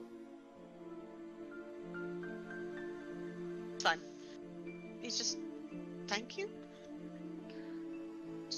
You're very welcome. Can you please let me down now? Yes, sure. I'm sorry. And she's stiff as a board until she has like her paws on the ground again. I know what maybe can let you guys relax. I know that you guys haven't had much time together since you're always keeping watch over us. I can take a few hours. Are you sure? I can always take 2 help out hours. as well. If you wanted some time. I imagine I mean, Romulus you kind of over here. weirdos. Mm-hmm. I mean, y'all weirdos need this sleep. Yes, we Yeah, but I can stay up a few hours. I don't mind that. At least you get a few extra hours together, and Claire will maybe rather that dryly helps a respond lot. like, hmm. And maybe Oren will relax a little bit, feeling more safe with you, Praren, and She will make herself small looking at Karen, knowing that he doesn't like this idea. I'd rather you I'm- didn't. I'm fine. I just it's fine. just know that you have the option. And she will awkwardly go to the side one paw at a time, trying to get away from the situation. Now, okay. How about if I phrase it like this? Last time, the three of you did not get any sleep Please do not or lie. poor sleep. Okay? There were grumpy comments, there were frustrations, no one was happy. Is this what you desire? That what I'm saying is I can sleep on 6 hours. I'm just keeping watch for 2. No. What I'm saying is, you know damn well what I'm saying. It's not a good picture. We're not doing it. And you can see Well, Flo's ears go backwards, and she uses the puppy eyes with tears in them, and she's like, Goes for on Puss in Boots. I'm just trying to help. I'm grateful for the trying to help part. I'm not grateful for the putting yourself in things like strain, sleep deprivation, and emotional distress. You're not taking this upon you. and she will End of discussion. and she will have her tail between her legs, and she will go behind the cart to Elam. Oh, look, you've upset her. True as that may be, that was not the intention. But on the other hand, anything less would have continued this argument. This is fair. I'm sorry I caused a fuss. No, you didn't. I This is certainly did. Nah, I mean, you're also learning about the wonderful words of serenity and tranquility. If you need, here's a dictionary explaining the words to you. I understand the concept. It's just not something I've experienced before, and it makes me nervous. Last time I let down my guard, I nearly died. How about if I phrase it like this? This is an excellent opportunity for you to meditate upon the meaning of tranquility and how things can be when life in general is not actively trying to kill you. How do we know it's not a false tranquility, though? I heard that.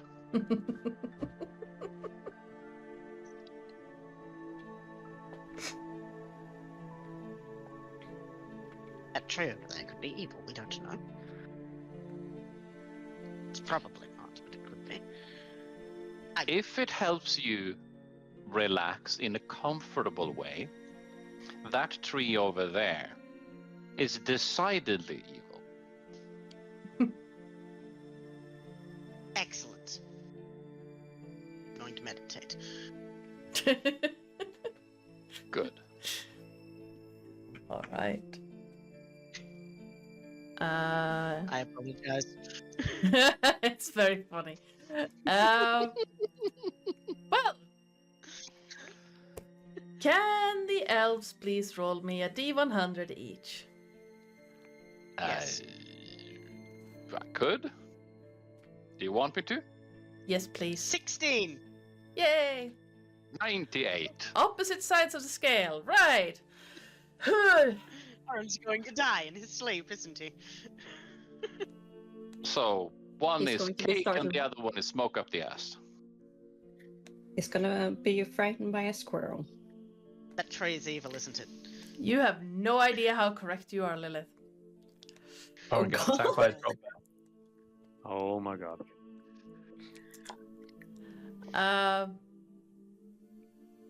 All right, let's go with Clarence first, which was a descend, and Yeah, Carnis is keeping watch. Is doing the first watch. Yeah.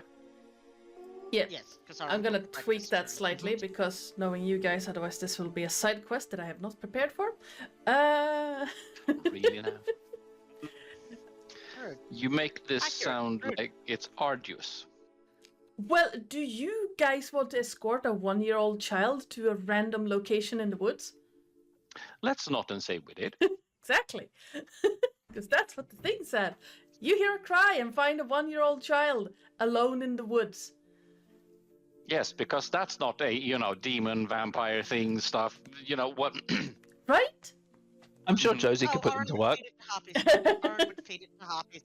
That's too much work. So go on. But you do hear during your watch, Kran, you do hear what sounds like crying, and it takes you maybe half an hour to just realize that it's not a human, it's a fox. What did it say? Oh no. Yep. And it seems to be moving around just outside your campsite. Judging by the sounds.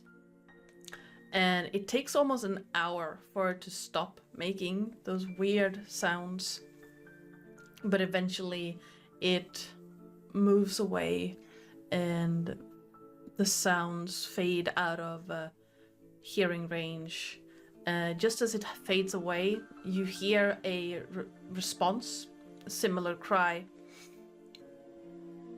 and then it goes quiet again.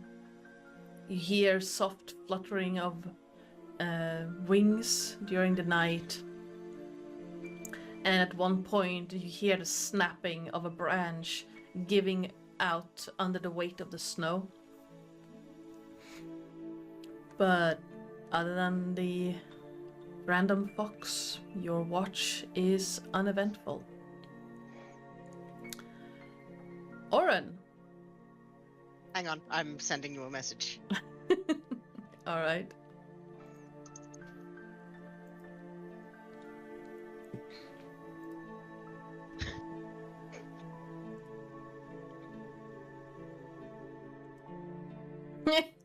Send them. Yes. Excellent. Okay. I that's mean,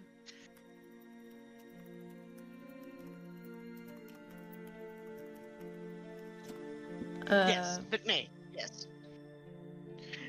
me fair. Oren, as you wake up, you find that there is one extra companion inside of your tent. What? Rolled up near your head, you find a squirrel. Eldritch Blast. No! Not the squirrel. Eldritch Blast. Not the squirrel. Please roll me an attack roll. Not the squirrel.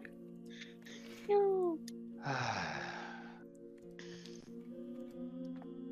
That's a 16 to hit for the Is it a first red- hit, Is it a red one or the grey one?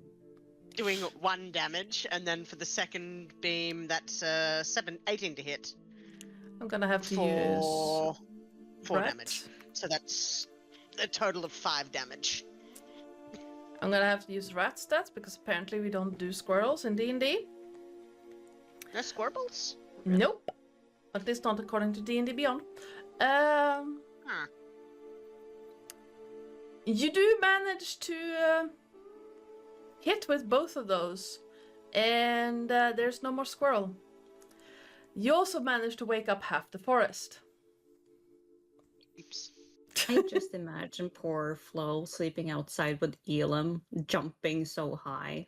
Yeah, Elam just.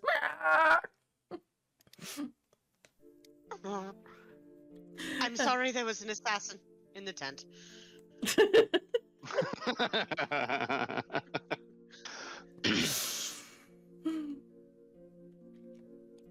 What was that? It's fine. Don't worry about it. It's dead now. You said it was assassin. What if there's more? I may have overreacted. It was a squirrel. Was formerly a squirrel. Now it is paste.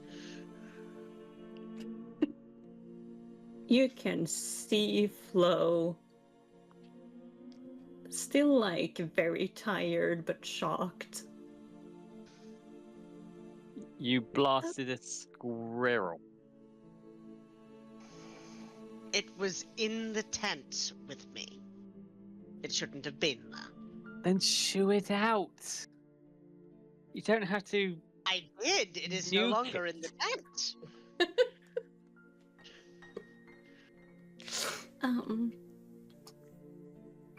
How Oren. early in the morning is it? It would be just after Crown's watch. Yeah. So what? Around 3 or 4 in the morning-ish. Yeah, something like that. Go back to sleep, everybody. It's fine. Flo just trying to calm down poor Elam. Oren, are you quite okay? Yes, I'm fine. Romulus is quietly mourning the loss of the squirrel. Nah, I mean, no. I'm. What I'm saying, Oren, is I understand where you're coming from, and where you're coming from. If something startles you, it's normally something trying to kill you. So I understand where you're coming from. But can we agree that this might have been, given the situation, a mild overreaction?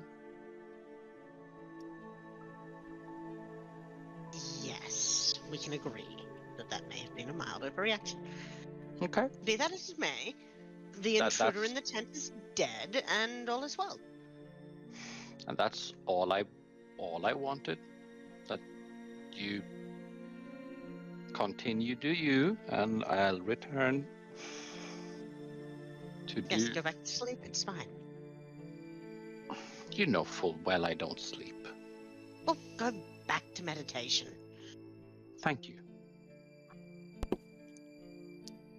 It's fine. We're fine. Everything is fine.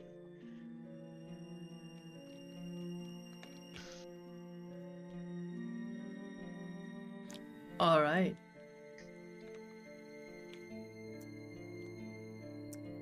Eldritch Blast shenanigans aside, the night passes without too much further incidents. Or incident. And the day dawns. There's a slight shift in the dim light under the trees from pitch black to gloomy. And you're starting to get the sense of exactly why this portion of the towering woods are called the Gloaming.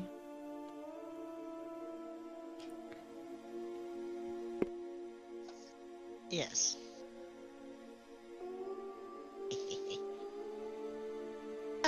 And breakfast today is 2 foxes on a spit and squirrel pate.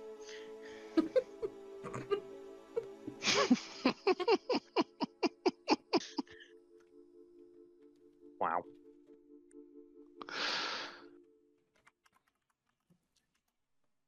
What? Perfectly good Like breakfast. What's wrong? Lightly fried squirrel fillet.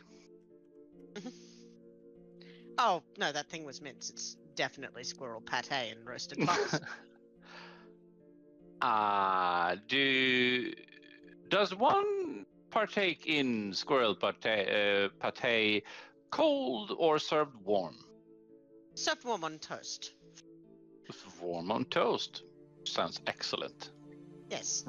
While this is happening, Romulus is going to send a message to Sending Stone just to kind of update him on whereabouts and the negotiations with the Dryads. All right. You get a message back, basically with confirmation that, oh boy, about the mountainside again, and another basically about having to put the railway on poles. First, we have to dig under for ancient forest. That's the home of very protected people. Now we have to build above an ancient forest. That's the home of very protective people. Okay. It's fine. It's fine. Look, we're also going to investigate whether we can have hovering posts over this forest. Oh, Uh-huh. You basically get a message back that concludes, the summarized version is, and this is why you're the prospectors and not the engineers. Yes, we pay engineers to do other things. Yes. Someone roll me another d10, please. I'll do it. Hmm. That is a 9. All right. You move rather swiftly on. It seems that the trail itself has widened as you go along, and the tree seems to move out of the way almost as you are traveling along. There's also this weird sensation in your mind, Oren, that not the feeling that you're being watched. That's not new. You have had that since you entered the woods. But that something isn't entirely right. I was about being watched. Some people pay good money for that.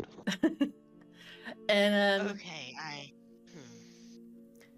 and then as you're about to hit midday, you see a branch in the trail.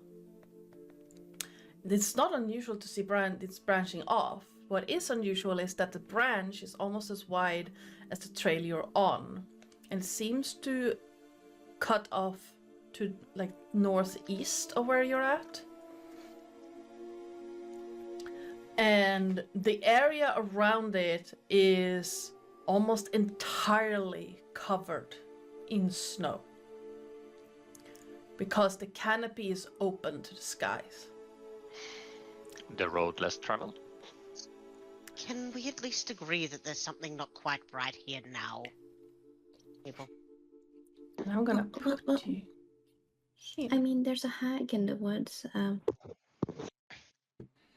Yes. And looking down that path, the one branching out, you see what looks like a large wooden structure that has been grown out of the trees around it. The snow is thick except on this trail that leads through. And there is a very potent scent of roasted meat and flavorful herbs in the air. I eat food. Yes. From inside this wooden structure, you hear soft harp music. And you see flickering lights through some of the slats in the walls. and there is smoke coming out of a chimney on the roof.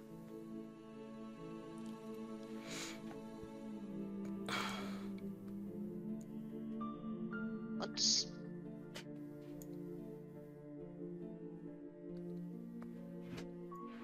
This looks like a rather like structure. You'd think the brothers Grimm would have had something to do with this. Was I muted that entire Never time? met them. No. Okay, good, because my light was flashing. I was like, Ow, ow, ow, ow. Sorry. I think I'm just gonna. And she goes into the cart. Frightened of hags.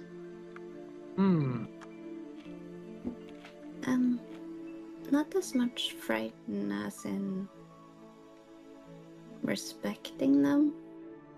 I see.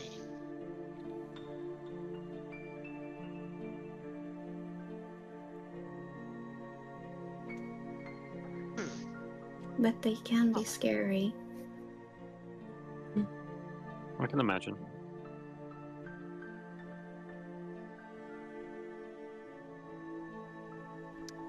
Who wants to do the honors of knocking?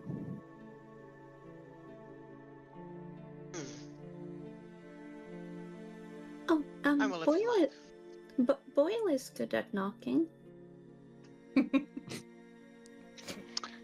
Knocking might not be the word to use in that sense.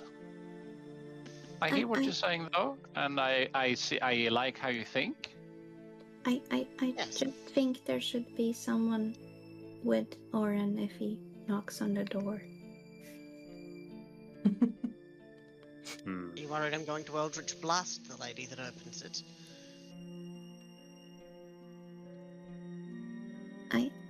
Oren, no one likes premature blasting. I understand this. And Flo's tune in voice as you're making fun of the moment. Can hear her tune drop a bit and be like, yeah, make fun of the hag. See how long that takes. Not It making fun hasn't of the stopped me hag, before. poking fun at myself.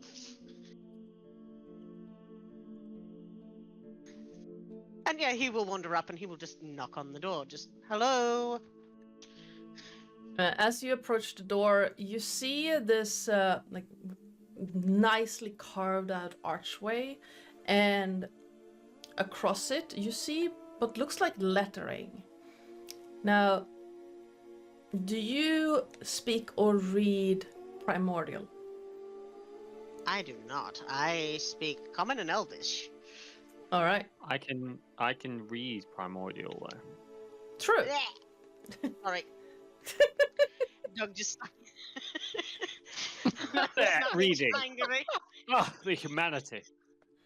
No, I was about to say something and the puppy stuck his tongue right down my throat. Oh. Jimmy! All right. Romulus, you see these scratchings, lettering on the wall, and like before your eyes, they almost seem to shift slightly. And you see it, the writings say, "Move beyond the veil of worry. Rest here, traveler."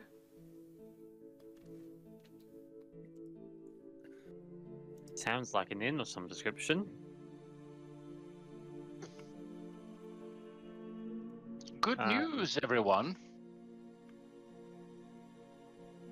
This is good news. So- Right. I think we should like follow what Mael was saying. Be respectful and be cautious. I'm always cautious. Except when I'm not. Get And- my strange creatures. Amael will peek her head out of the cart and don't make any deals. And she like swoops back into the cart again. Understood. I feel you judging, Mael. We've made deals before and they have gone excellent.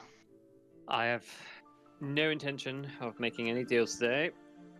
I've done my deal making. I have all intentions Ow. of making all the deals today. All right. Only because if opportunity presents itself. Yeah. Give me my tissues. Sorry. The door opens in front of you, Oren, and you see a elven woman standing there with the door open, looking at you, not saying anything, just holding the door open for you. It's morning? It's about midday. Yeah, he's going to give her his best grin. And does she look old, young? To your eyes, she looks a few years older than you. He wouldn't play that. He wouldn't make that joke then. Just good afternoon. Are you? What was the hag's name that we were looking for? Maggie. Are you Maggie, or do you know where we might find her? She looks at you, nods, and steps back and just lifts her hand to like show you inside. Thank you. And he will follow. All right. Inside, you see what looks like a packed mud or dirt floor with some roots that have been shooting through. You see wooden tables with glowing lanterns and wooden chairs spread out all over the place. You also see a few patrons sitting around and a middle-aged human woman standing by the bar. Is that Maggie? The elven woman shakes her head and indicates further in. Understood. Can you Excellent. not speak?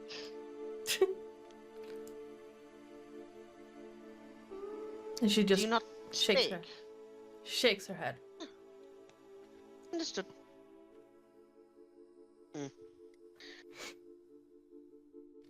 Oren will go where directed to find the Maggie.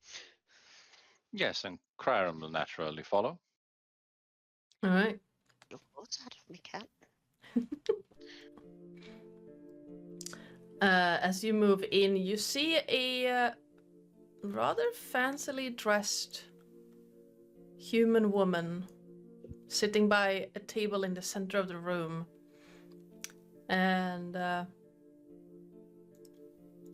she eyes you like up and down as you approach. And then a like wide grin, not unpleasant, just splits her face. And I hear you're looking for me. Yes. I'm Talon. These are my companions. No, Oren. Not Oren. Craren. Mael. And the twins. You only brought one inside with you, though. Are the others Yes. shy? Making sure the horses and donkey don't trample your lovely home. Well, surrounds, gardens, whatever you call them. That's very kind of you. Yes. I can be very kind when I want to be. Craren and I were hoping we could have some words with you. Well, sit down, sit down. One of my... course. Oh, dear. It seems I've lost some of my staff. That's unfortunate. Oh, Lena, could you bring our traveler something to eat? Drink, baby? The human woman by the bar gives a quick nod and then looks at you almost expectantly. Water's fine for me, thank you. And she looks at Craren. In the event that you have some wine, that would be very If we're nice. sitting, Oren is going to put his foot over yours and press down hard.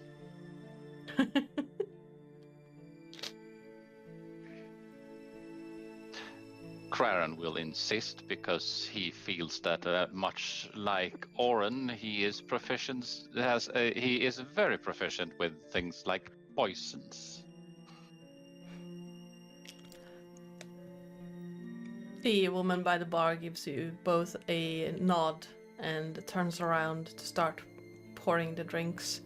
You see her grab a tankard and then shove it into what looks like a barrel of water. And turns around, grabs a wooden cup and pours some form of liquid from a bottle, a glass bottle. Ow. She then places it on a tray and brings it to you. Now, have you gone closer to where Maggie is, or are you... I just moved the token into just to get some visual, but I'm going to assume that we went and did things, vaguely. Let's see, can I move? Is this one here, Maggie? Yeah, this one is Maggie. The one I'm Yeah, at, and or the one we next were to her? ushered further inside, so I'm going to assume we're, vaguely around here. Yeah, the one you're right where you're at, Oren. Yeah, so I would be sitting down at the table that she'd offered, wherever that is. Yep. Yep. Seconding that motion. Yes. All right.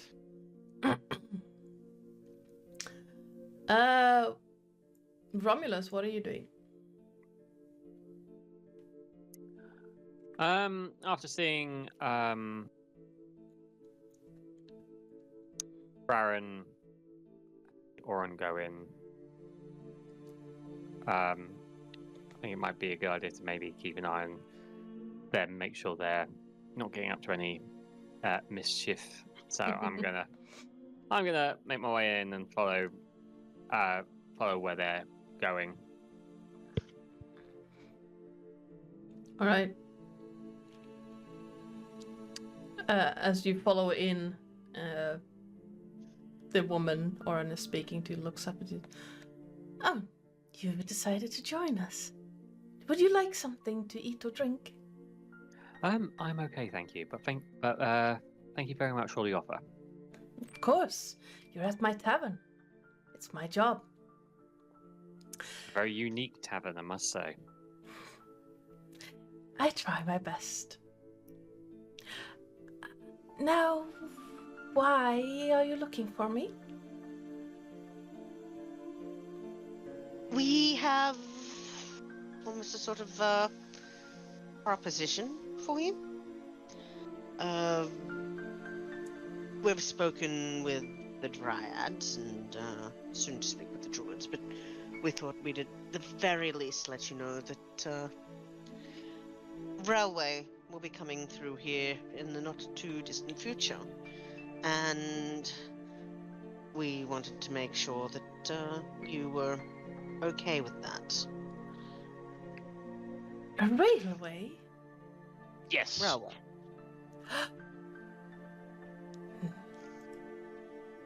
That might be an excellent idea.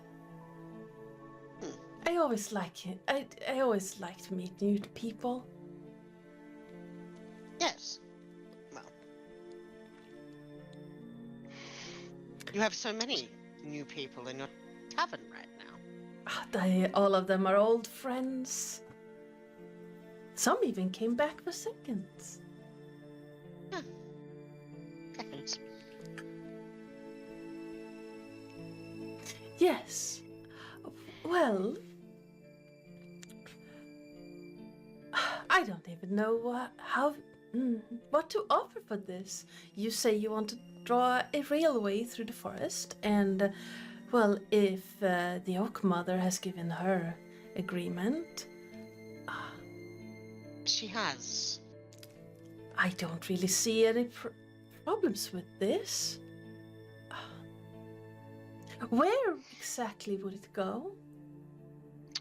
And Crown will bring out the map and just so we have traveled in the general this way and visited these places along the way, and we're heading in a that way direction, and you just points and this is a map, and just so from here to there, and then we're currently in between these two, so vaguely like that is the general idea. Does that make sense? Yes. Oh, how exciting. All these new lands you will connect together. Yes, it will be. That's quite Marvel. entrepreneurial of you. Well, my whole business is built on having visitors. I mean, Yes. yes. And, well, all of you are been coming very far as it is. And if I can get even more people to come visit, they're coming from, well, not further, that would be silly, but just as far, that would be so very exciting. Yes. I mean, there's some obvious ups to it. You will be having goods and people and commerce, if you wish, and they might need a place to stay. Or eat. Or drink. Sleep. Oh. Or a combination thereof. Yes, of course. And maybe some of them even want to make some deals. That would be very nice. What kind of deals? I'm going to assume that a lot of deals will be made. Yes. Opportunity shows itself. Oh, it always does. Sometimes it even comes knocking on my door in the shape of 3 very fancy-looking gentlemen. Why, thank you. She called me fancy. Well, Would it be the first time you heard that, Oren? No. well. Oh, your drinks. And the woman from behind the bar sets down this wooden tray on the table, and you see the tankard of water and a mug of something that smells like wine. It's kind of hard to see in the gloom of this tavern and the shading of the mug.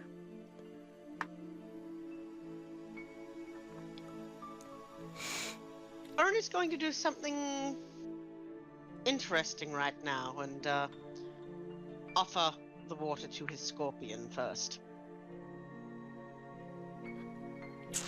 Alright.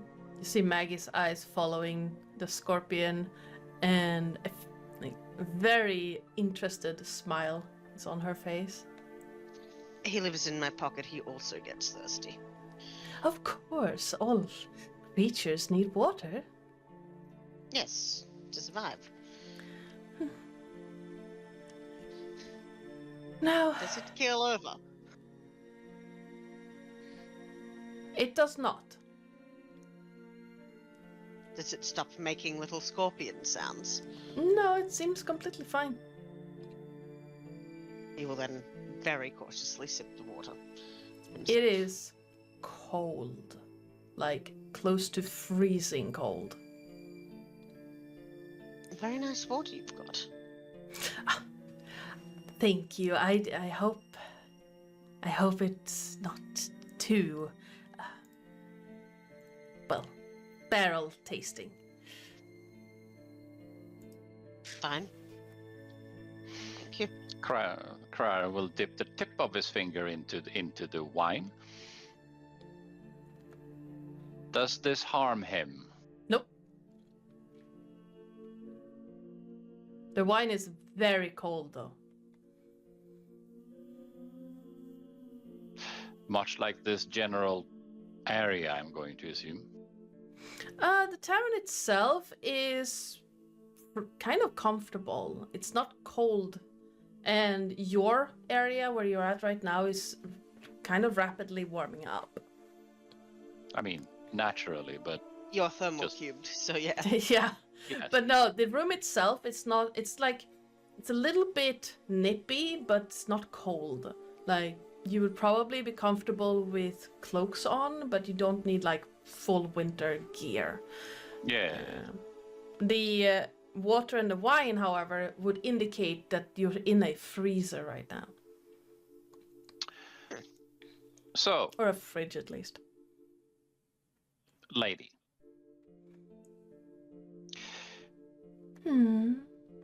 the proposition, and by proposition, it's let's say it's a business proposition. Obviously, rail is coming, and what I and we, and by extent, obviously we, are trying to suggest here is that, much like you mentioned, there will be an influx of goods and people and opportunities. At this end of the woods, so to speak, you are the only part that have an active interest in the trade. So I'm going to assume that as such, you will have the initial and decisive rights to decide what goes where and not.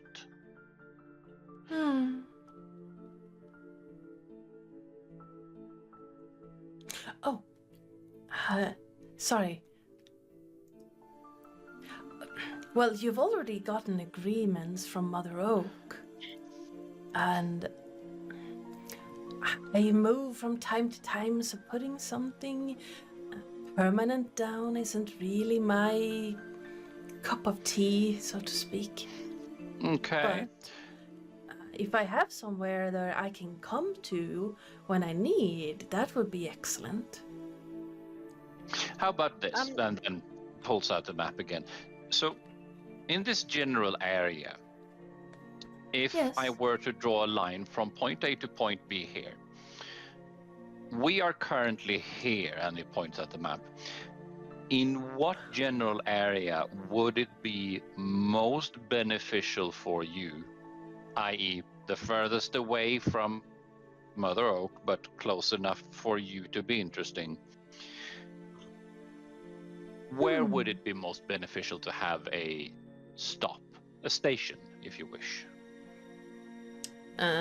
She leans over and looks at the map and traces the line that you pointed out with a rather long finger.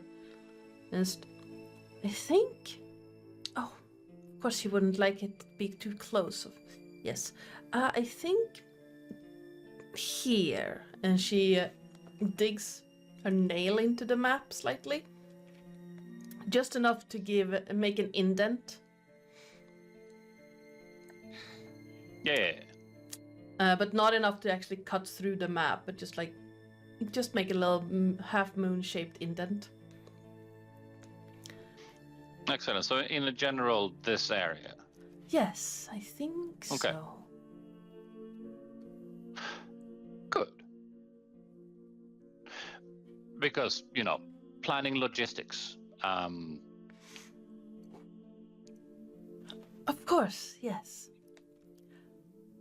And then I know Excellent. where to go from time to time. Mm-hmm.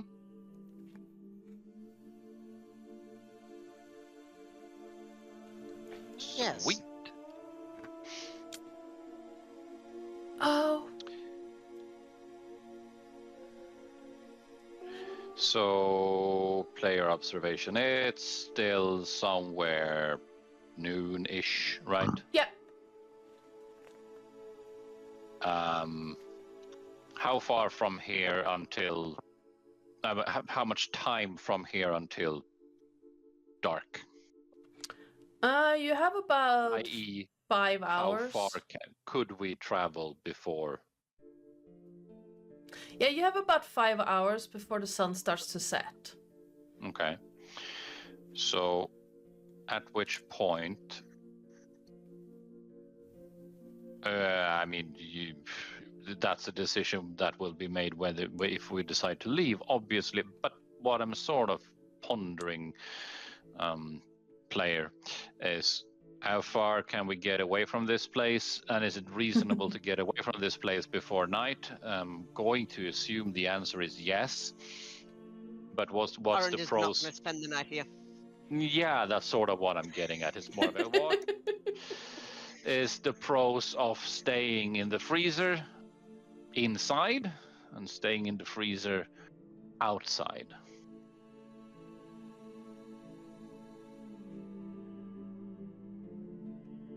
Orange does not care if he freezes to death. He does not want to spend the night in this place.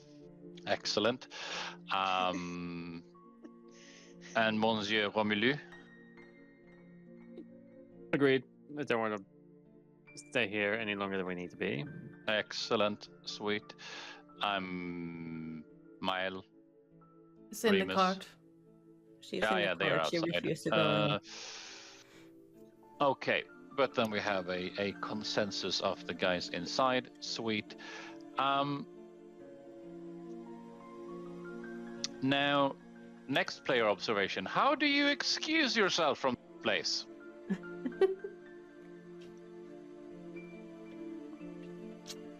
Oren is just going to say, well, since we're in agreement, we have many things to do, many places to go, many places to be, and, well, we don't necessarily have a deadline. The sooner the better. So we'll take our leave. Thank you for seeing us. And he's going to put a gold coin on the table for the drinks. Is that enough? You are very generous. I'll be sure to remember your generosity. Thank you. And should you have any further inquiries after we leave, because, you know, time and space is a thing, and there's only so much daylight. Someone decided to have night for some reason outside at times. So But night is so lovely. It is quite enjoyable. It is quite enjoyable, but not everyone in our party have the luxury of being able to see at See in the night. dark. I do prefer daylight. I do prefer nighttime to daylight myself. Oh yeah, definitely. But it makes traveling more difficult when the majority, when most party is hindered by night. Yes, most of them yes. are. Most of them are unfortunately diurnal. That is a Yes. shame. Yes, contacting. But yes, so should you have any further inquiries, this is a business card, and I'm sure you're aware of how to use those.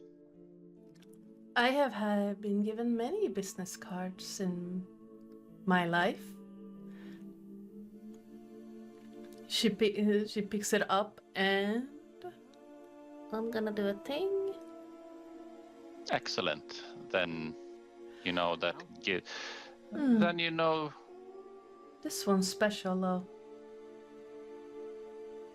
In the right light, in the right eyes, things become apparent. Yes, it would seem that way. Hmm. I don't think I've ever had a business card like this before. I'm going to assume you are familiar with the general scrying. Oh, yes. Good. Well, it seemed very rude of me to not give you one of my own. Excellent. And she starts patting through her dress and then down to the apron she's wearing. She pulls out what looks like a little pouch like a square pouch, and she opens it up and pulls out a brown card. No bigger than this.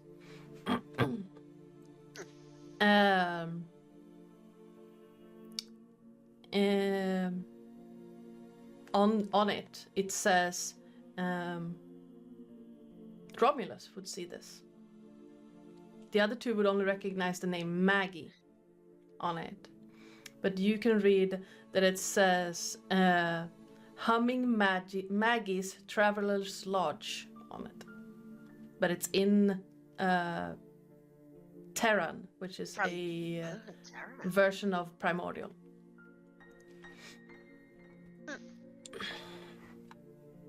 A version of Primordial. Yeah, so Primordial has 4 main dialects. Terran, Fortifier and S of dialects, right? yeah. Terran, Aquan, Ignin, and Orin. Yeah. Yes. Oh boy. And she holds the card out for whoever wants to take it. Orin does not touch it. Cryon will accept it. Well, gentlemen, if you're not staying the night, I do not want to keep you. Of course not. It was nice having company. Feel free, I do have supplies if you want to buy some. Oh, well, fine. Thank you. Plenty on the cart. Plenty. I'm Of going course. to assume that we are going to run into each other further down the line. Very possibly. I do tend to move, though. I just set up this house not even 7 days ago, so. It's very nice. But if you return to this part of the Towering Woods, I will be here or nearby.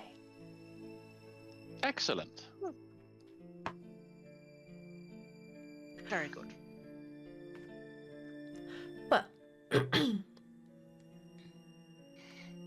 Now, before our travel mates freeze their proverbial bits off outside, shall we get a move on? Sounds like a plan. Yes. Yes. Excellent. I'm quite keen to keep moving.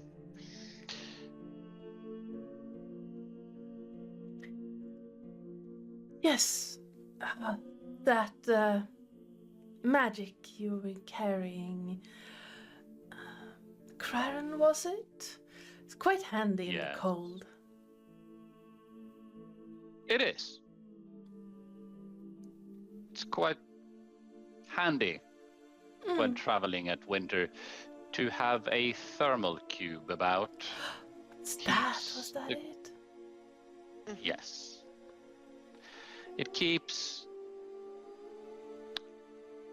warming needs at a minimum. I only noticed that you're carrying magic on you. I did not know what it was. This little thing, and just brings it out of the bag as well. Yeah, this little thing. Quite handy.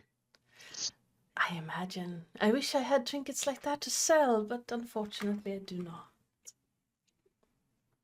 Maybe I can with the new railroad.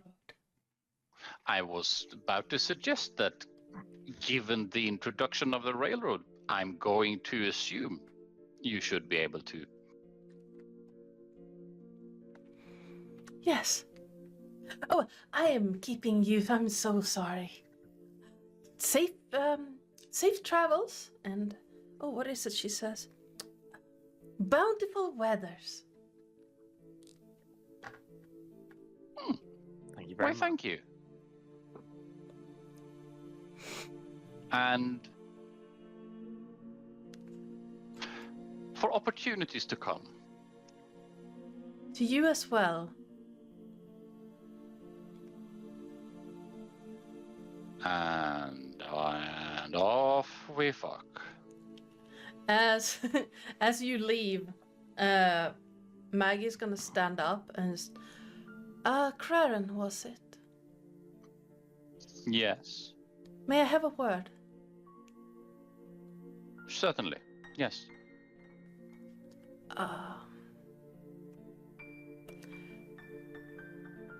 Does Oren leave? No. Should Romulus come back?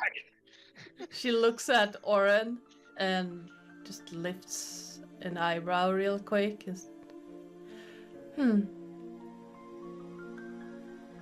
I don't know where you got that brand, Craren, but be careful who sees it.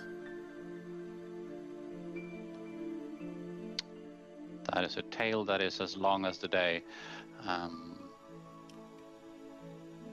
And only appreciate- cast. And, Yes, sorry. and I appreciate her words. I always have a spell going for surprise visitors, and I could spot it a mile away.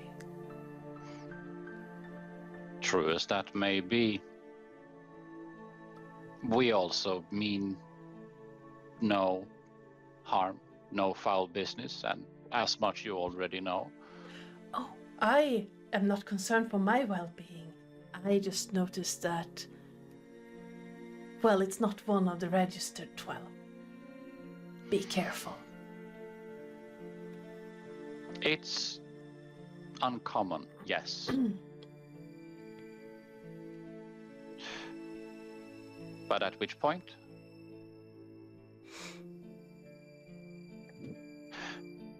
You will learn more from the business card. Of course. Again, I just wanted to warn you. I know there are those out there who would not see kindly on it. And, well, I do wish to meet all of you again.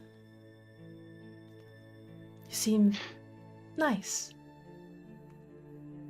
And I'm sure we will run into each other one way or another, because I'm going to assume that given travels, given time, given connections, this is not the last time our paths will be crossing. Oh, I do hope you come back to see me.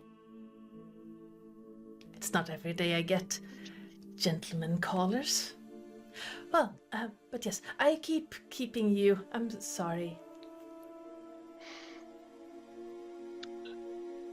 Yes, but yes, also calling card, etc. You will You will know how to reach me. Oh yes. I think Now, I've gentlemen. figured out how it works. So of course. Mm-hmm. Until we meet again. Excellent. Until we meet again, gentlemen, shall we? Yes. This is And already fun. yes, Oren will follow Craren.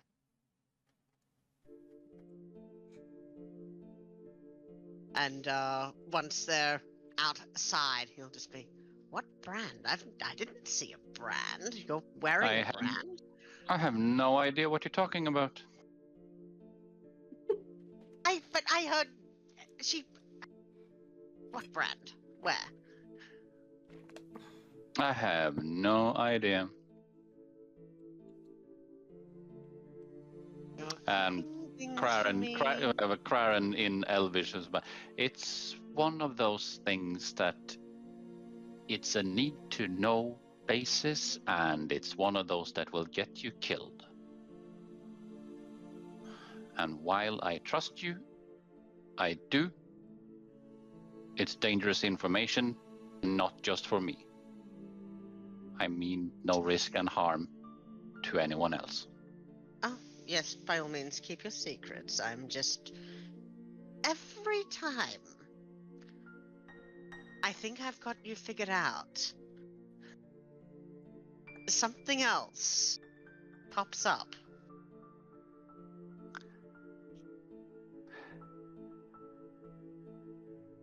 There may or may not be more things to come, given time. Do you think you'll ever give me the whole story?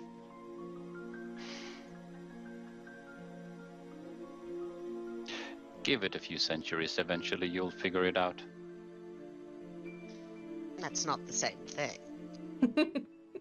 I do But so you- like stories, Craren.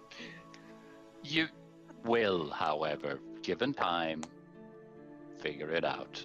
At which point you will know the whole story. And when you do, I have no doubts that we can talk about things. Because it comes with understanding and risks involved and a number of other things. But we'll I'll get to hold you that. to it. We'll cross that river when we get there, I'll hold you to it. by all means. All right. While the others were in the tavern, Mael, Remus, what were you up to? Board games! I was gonna say bowling, but you kind of got rid of the bowling ball. I mean, they had. Oh no. Flo will like casually at some moment like peek out of the cart and look at the tavern. And then just look at Remus and then peek back in.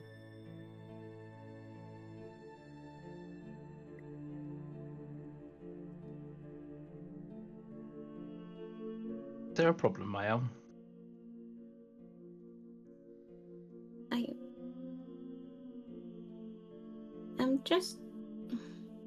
I'm just worried they make deals.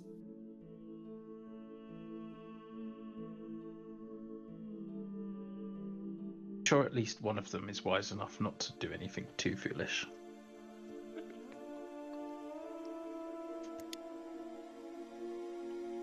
Well, I don't think they. Don't get me wrong. They're not stupid.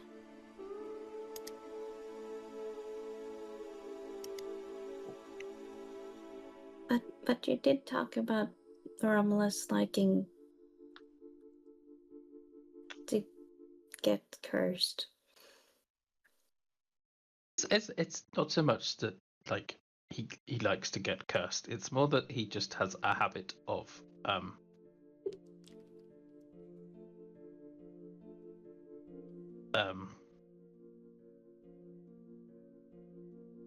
finding stuff that attracts his attention.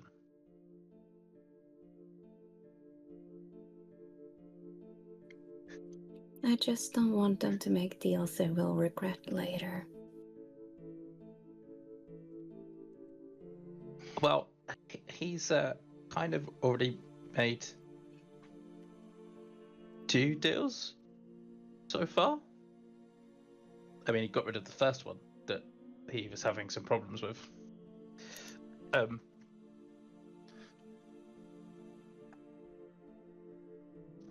Deals with hags are different. Well, I'm sure they are, but he's got Craren in there to look after him, I'm sure.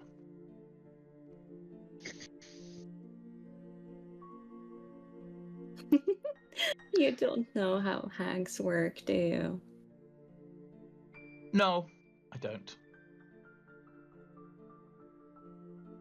Well, sooner or later you'll find out. And she gets back into the cart. No.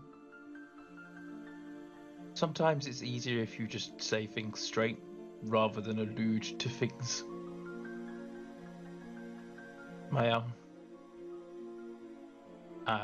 And then Remus will kind of call Sasha to him and then basically just like walk around the perimeter of the tavern, just having a look around. Tavern, house, thing. All right. Give me a perception check.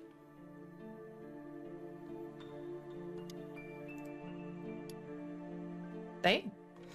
As you loop around to the east side of the tavern, over here, you come across a spot where it's freezing cold.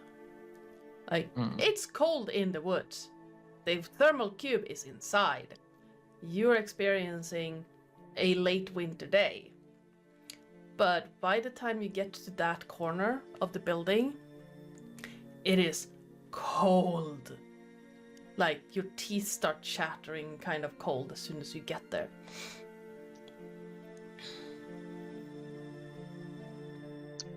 Colder than a witch's tits. Yes! Quite literally in this case. Does it feel like a normal cold, like as in like a normal winter's cold when you don't have the thermal cube and like The rest, the whole place is? like the rest of the area feels like that, but just that corner is like someone dunked you in ice water.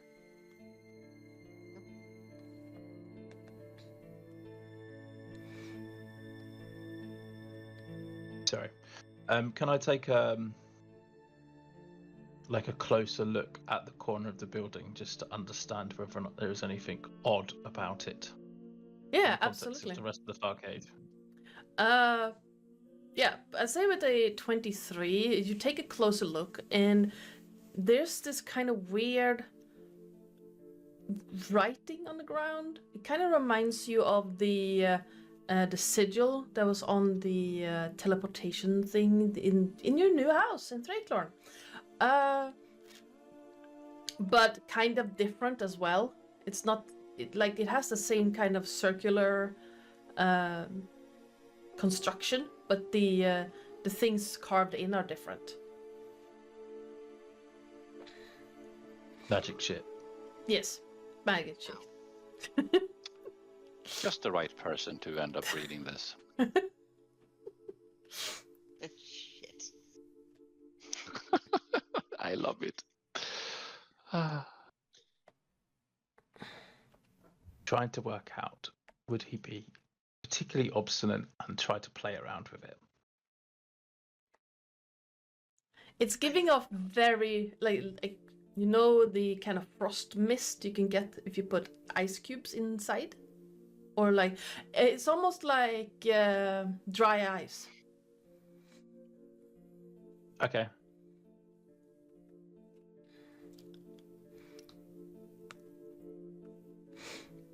This is why we can't have nice things.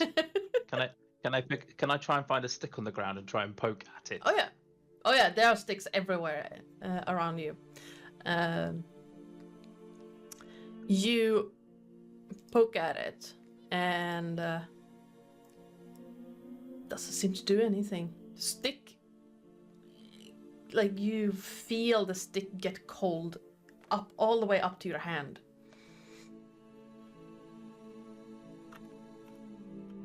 I'm sure this is important, and I'm sure Kramen would love to know what it's doing, but I really don't care.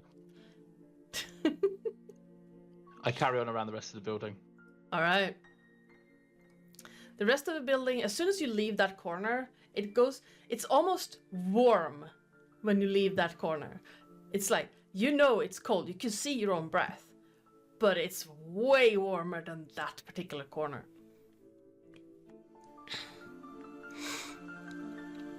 And the rest of the area is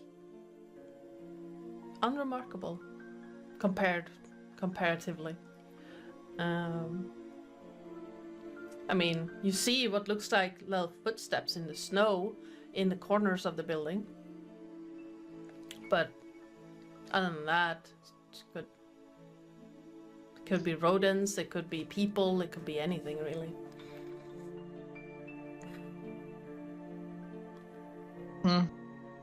Given that it's cold, I don't think he's feeling particularly curious. So he kind of does a slow circuit and then heads back to the cart and waits for the others to come out. Yeah. And I'd say by the time you get back to the cart, the other three just step out. And you all meet up by the cart. You still have about 5 hours before the sun starts to set.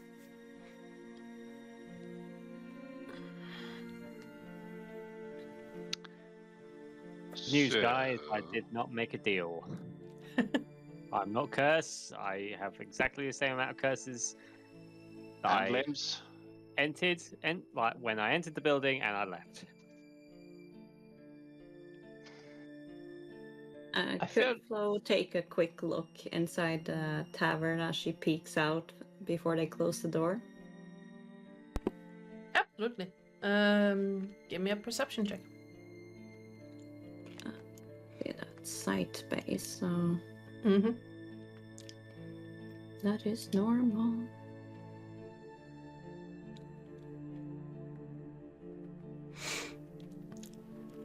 You do see some movement as the door closes, but you don't really catch anything of interest. I'm gonna use my inspiration for that, Jesus Christ. Okay. Come on, Mile. It's 10 better at least. I mean, it's better. It's see- better. It's 10 more. You see some weird movements as the door's closing. Like, you saw the people inside while you were peeking your head out from time to time. And as the door closes, you spot, like, they move.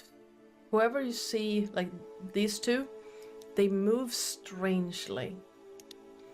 You know elves. They don't move like that. You also have seen a lot of humans also don't move like that.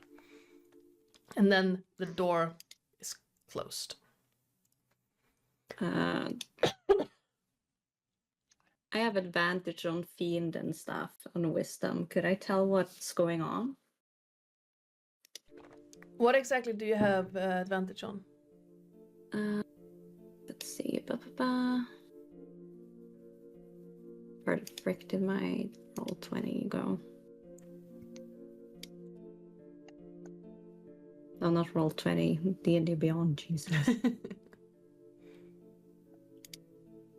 Let's see. Bloodhunter. Feet. Come on. Don't use so long. You have advantage on wisdom, survival checks, on tracking faith, fiends undead, and you have advantage on intelligence, ability checking to recall information about them. Can she tell what kind of hag it is by what she sees? Give me a history or arcana check. With Could be my mother. advantage? Yes. What did you say? History or? Or arcana. Ooh. Oh god, they're both bad because it's fucking intelligence. It's hard to tell from what little you saw of the interior.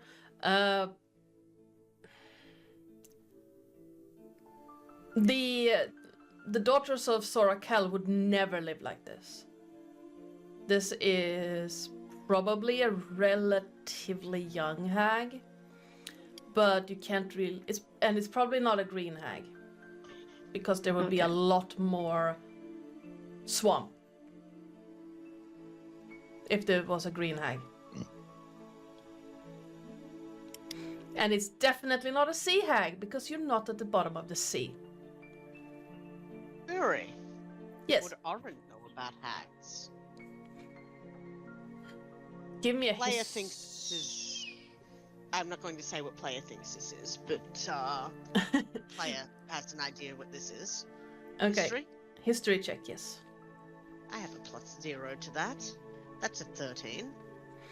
I'm gonna give you the same information that Mel remembered. Definitely not green hag, because you're not in a swamp. Not a sea hag, because you're not in the bottom of the ocean.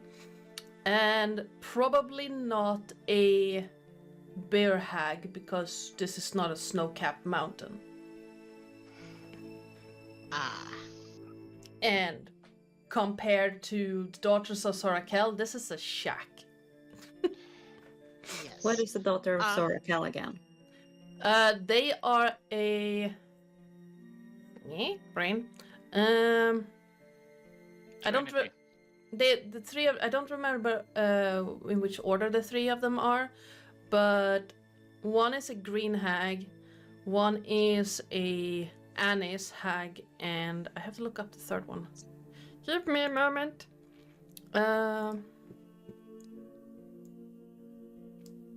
Sorakel is a night hag. But I don't Does remember. any of them, and no one of them like rings a bell, right? No.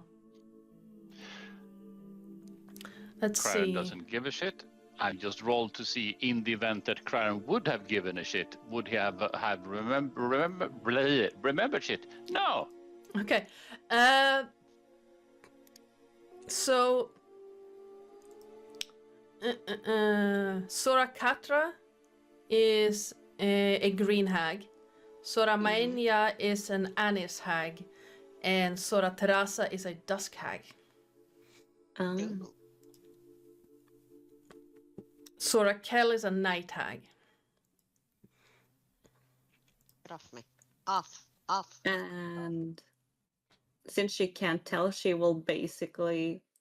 Something you never see Mile do is take out one of the books on fiends and stuff from her bag and actually start reading about the hags, trying to figure out what the fuck this kind of hag is. Yep. Oren is going to peer over your shoulder for a minute and just quietly.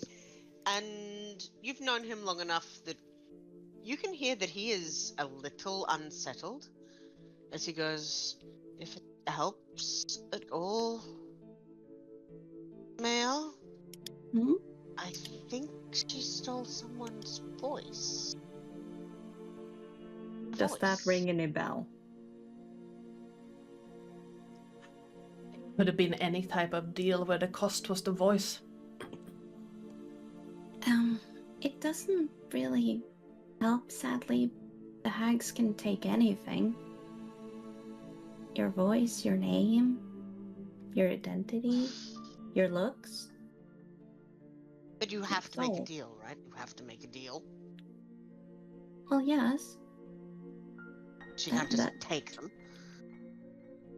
You have to make a deal and shake hands on it.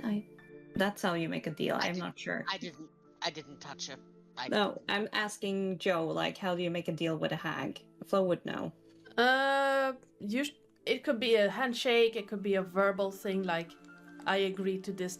It has to have some form of component where you're like, I agree to this deal, that insert deal. Yeah. Or you write a paper on it, or you shake hands on it. It has to be like a very clear distinction. It has to be a very clear distinction, like shake hands, verbal agreement. You can even make a contract, like writing. I paid for our drinks with gold. We're fine. Well, as long as you didn't agree on something. Not really. I think we're fine. I mean, from a technical perspective, we didn't have to make a deal because someone was already on board before we even asked. We're fine. We're fine. What do you mean? Our voices aren't going to go anywhere. It's fine. It's fine. She seemed very open to the idea of a railroad. Yes, so she can Very steal more open. people's voices. Quite entrepreneurial, lady. What was her...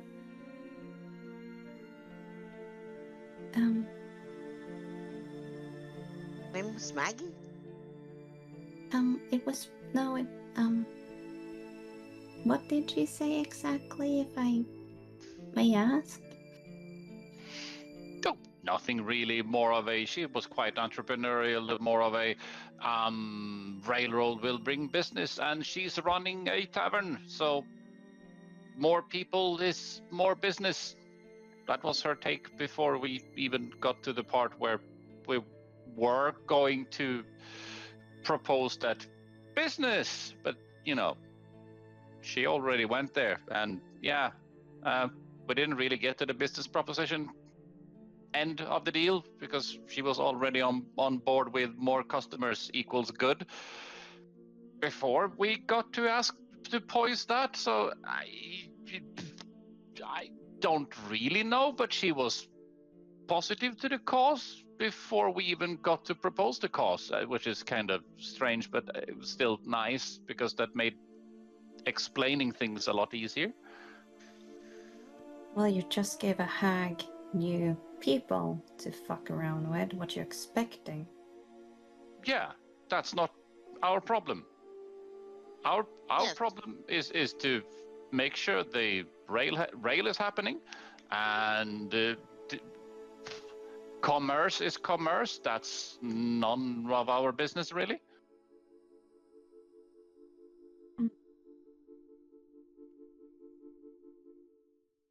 I just don't want to wake up in the morning and find that she's taken my voice. Or left nut or whatever. Well, I as can long live as you without didn't make. a left nut. I can't live without my voice, Claren. Well, as long as you didn't make deals, it's fine.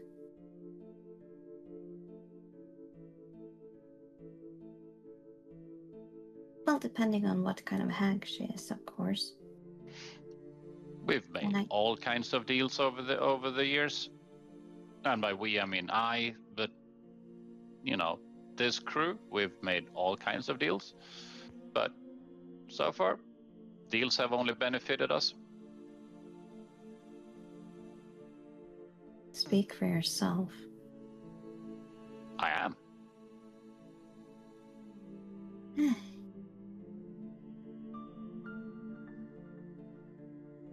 Well, should we go and talk to the druids then? I'd rather leave this place as fast as I mean, possible. Yes. Let's I would like motor to before back up. it gets dark, I guess. Yes. The further away we get from this house, the better. I do not like this house. I do not like this thing at all. I want to leave. I want to leave now. I mean, I don't think we actually need to talk to the druids, do we? Mother Oak said We that... don't have to, but we should probably do them the courtesy of letting them know there's going to be a dirty great train line coming through here. It might ultimately protect the people building the railroad if they are antsy people.